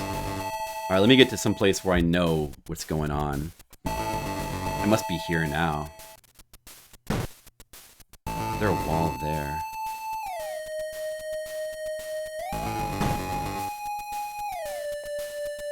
I don't know how long this seance spell lasts for.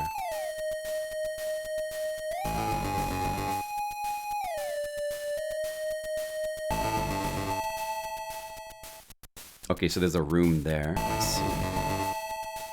Where the hell do you go in this?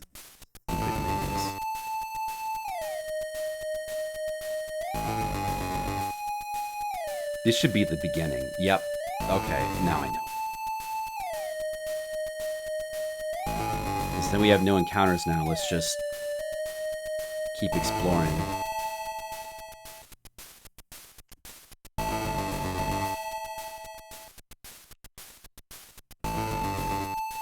And try to find whatever there is here.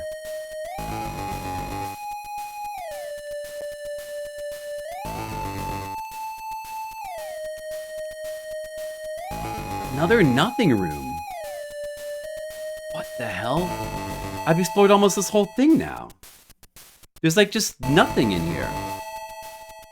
What's the challenge here? Maybe it's the bottom left corner. No, it's just nothing here. Oh, what is this? Okay, there was a room there that I missed because I marked the map down wrong. I see. Rita? Oh no, there's a boss here? Oh no, I can't fight this. I have no resources.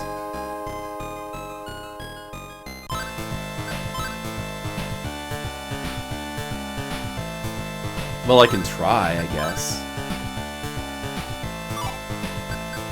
I can use jewels to heal. I can use jewels.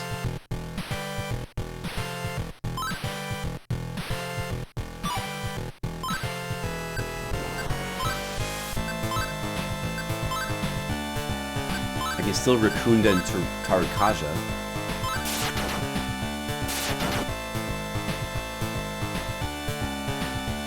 At least I have the map. It wouldn't be the end of the world to die, because I have the full map. I could come back here easily, knowing what to do. I'd lose some experience, you know, that would suck, but...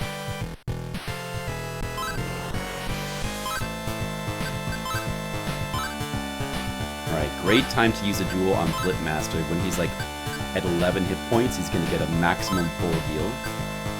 That's very good. Maybe I should have Donna be the one to do that. Oh, she could use a jewel as well. Let's wait on that, though. Actually, her agility's more. She should be the one to use the jewel. She should be.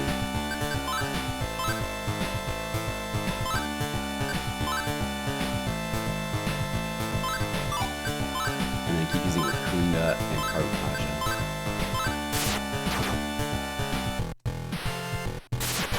Can we just get by with jewel healing? Maybe we can.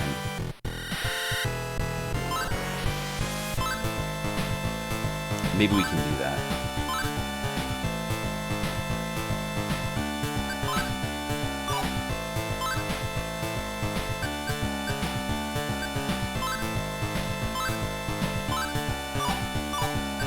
Let's have Donna defend.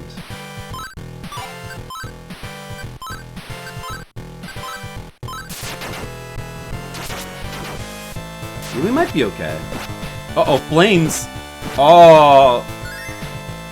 It wasn't too bad. Good thing he... Oh, well, we actually haven't done anything to lower his attack. Have we? It wasn't too bad then. Been lucky.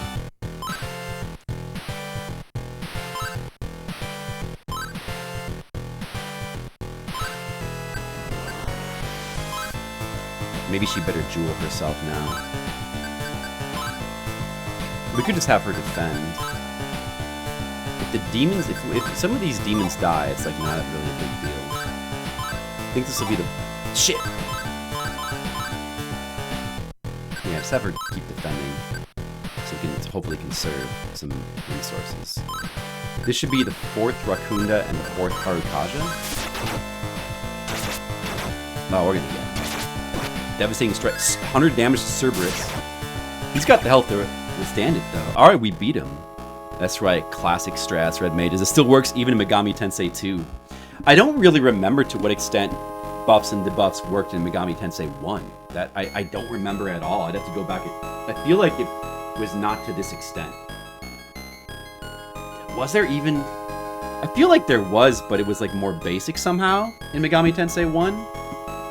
But in this game, it's like the Kajas and Rakundas are like, it's like classic buffing and debuffing spells. Like they're all here. They all seem to work how you would expect. Well done, you've overcome the trial. I know I can trust you with this. Take it. The Venus pillar. So we got another pillar. I believe that's the 6th one. Should be one more pillar somewhere. I'm gonna get 1 luck just to make these both 10. Let's see. More attack for the girl. Alright, now we gotta get back set. Oh, we get full heals! Oh, well, no, I guess, is that full heals, or is it just yeah, I think the whole party got fully healed. Wow, well, that's nice. Let's go back and save. Might be coming to a point soon where I want to stop for today. We're going to be doing a shorter stream for today. It feels like pretty decent progress, though. Maybe we can do a little bit more.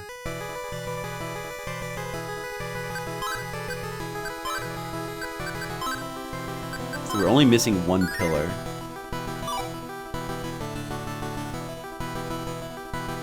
Now where do we go? Like south here? Should I use a core shield for this shit? I don't want to use that yet. This poison seems less bad than the poison in that one cave. It doesn't seem as damaging.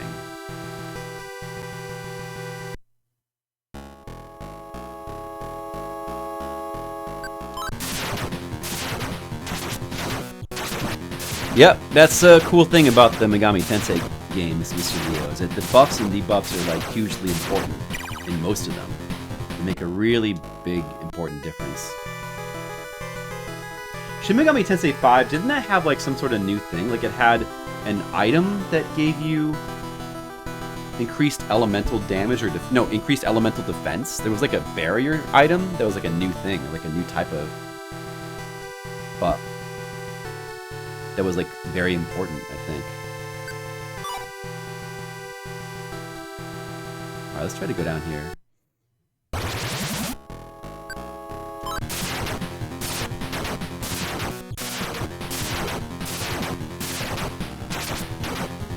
Exactly, red mages. Yay, work.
Maybe she should just use this.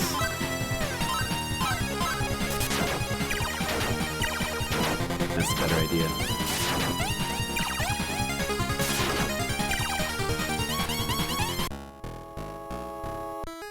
That was kind of bad.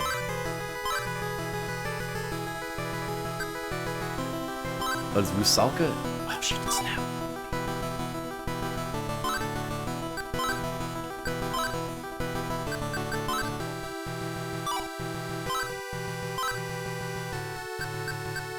Maybe we'll bring in Naga.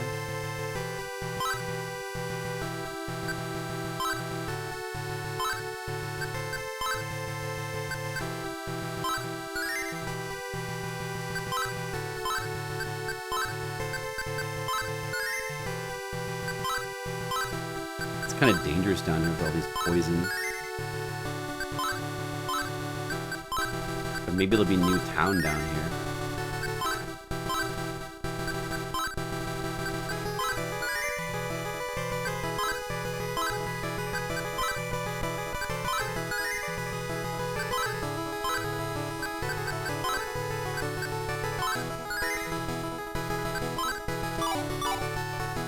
Should I keep going down here?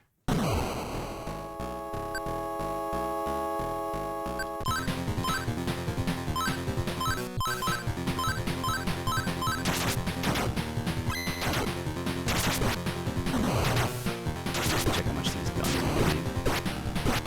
What? That's a lot of damage.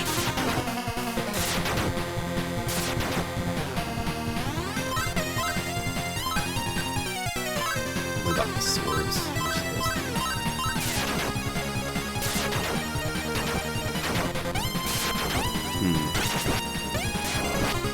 The gun seems better.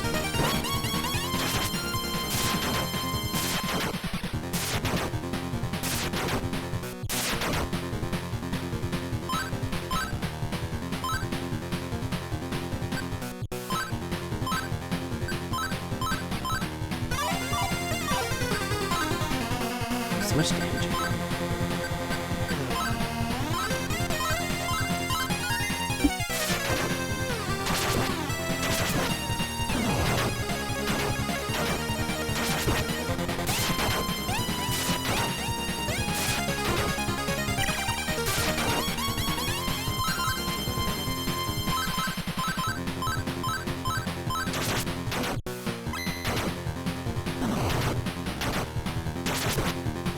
I think I need to go back and heal.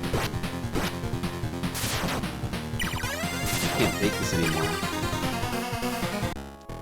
I might not even make it back at this rate.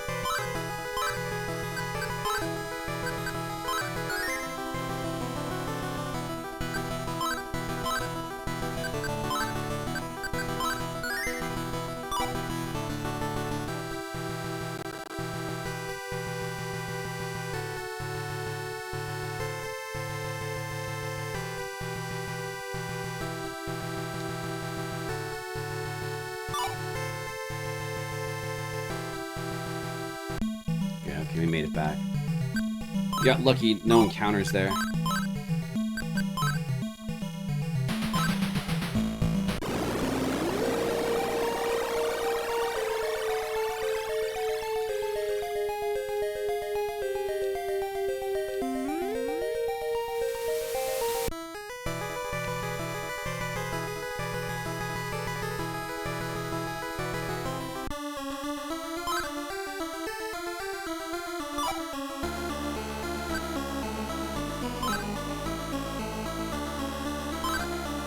Gotta pay a bunch of money to resurrect demons. Oh, I was paying to cure their poison. Oh, that was stupid. Poison money. Check these fusions here.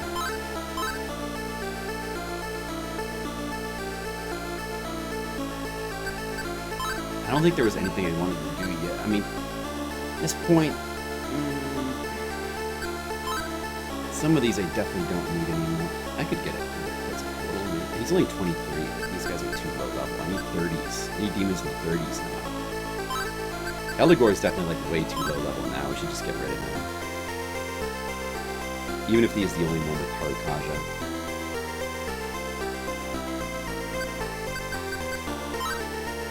Can't use him anymore.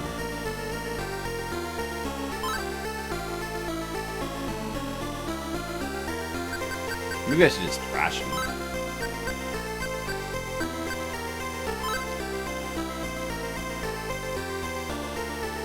I guess getting, what was that? A Kanara? He's got a heal spell. We could get him. It does. Yeah, it does, Mr. Leo. This is a newer translation. There was an older one that was messed up. But this one is like, I think it's 2022. And it's good quality, indeed.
I'm gonna try to go down here one more time.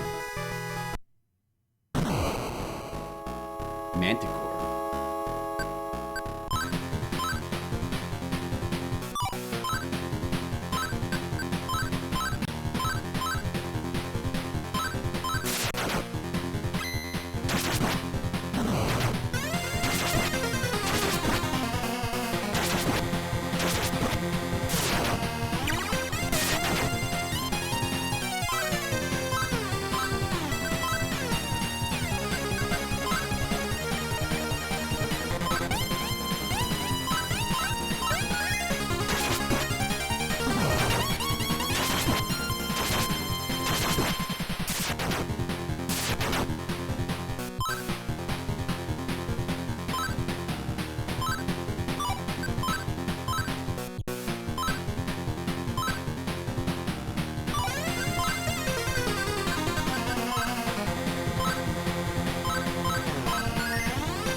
Heat sword.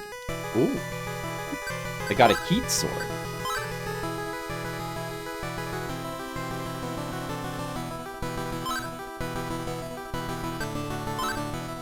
That could be good.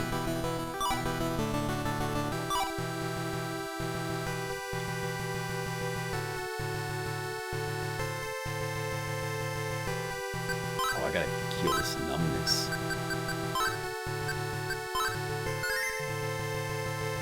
Numbness sucks.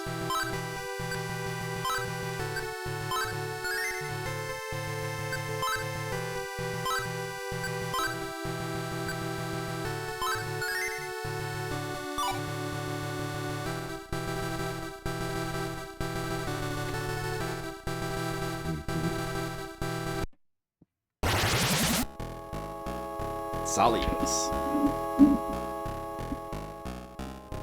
Oh, maybe I can get this guy in my party. I think this guy had good... I saw this guy before, and I think he... in the fusion room, I think he had very useful spells. I really want to get this guy. Hope I can get him.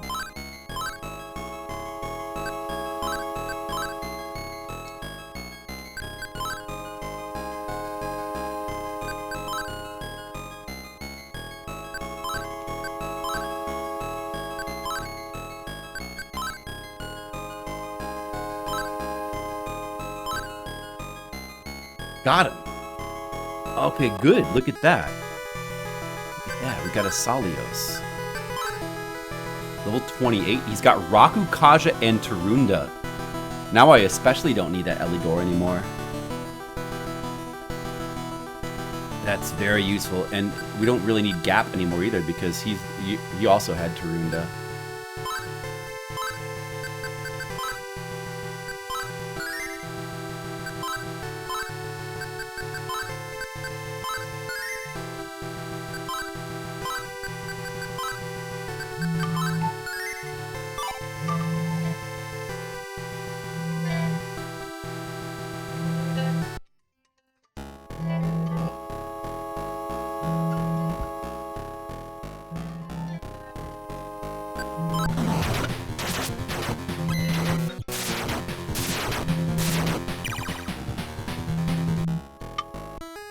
I still am using the Wii U, the Wii U Pro controller.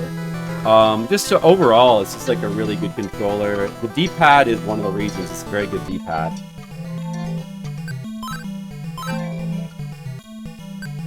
See, my phone is vibrating.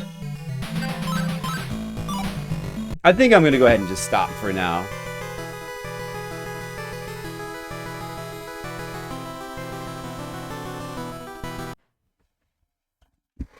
I said it was going to be a shorter stream, and now seems like a good time to stop. But yeah, I like the analog placement. I can't stand asymmetrical analog placement on. So you got the analog placement is like it's cool, it's interesting, it makes sense.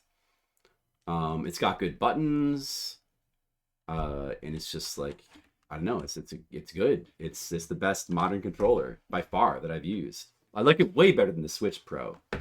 You just got here? I gotta go. I'm sorry, Snake. I gotta get going. Sorry about that. Sorry, shorter stream today, but that was some good progress. We finished the intelligence building, and we did like a little mini dungeon and a couple of other random things. And now we're gonna be going to a new area next time, so that is very good. Well, thanks everybody for watching. Let me see if I want to do a raid. Is anybody that we want to raid right now? Let me see if I want to do a raid.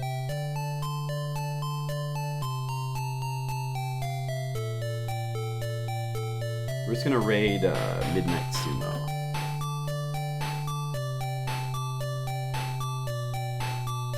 Have a good one. Talk to you guys later. I'll see you again for Megami Tensei Stream Part 6. More mapping. Have a good one.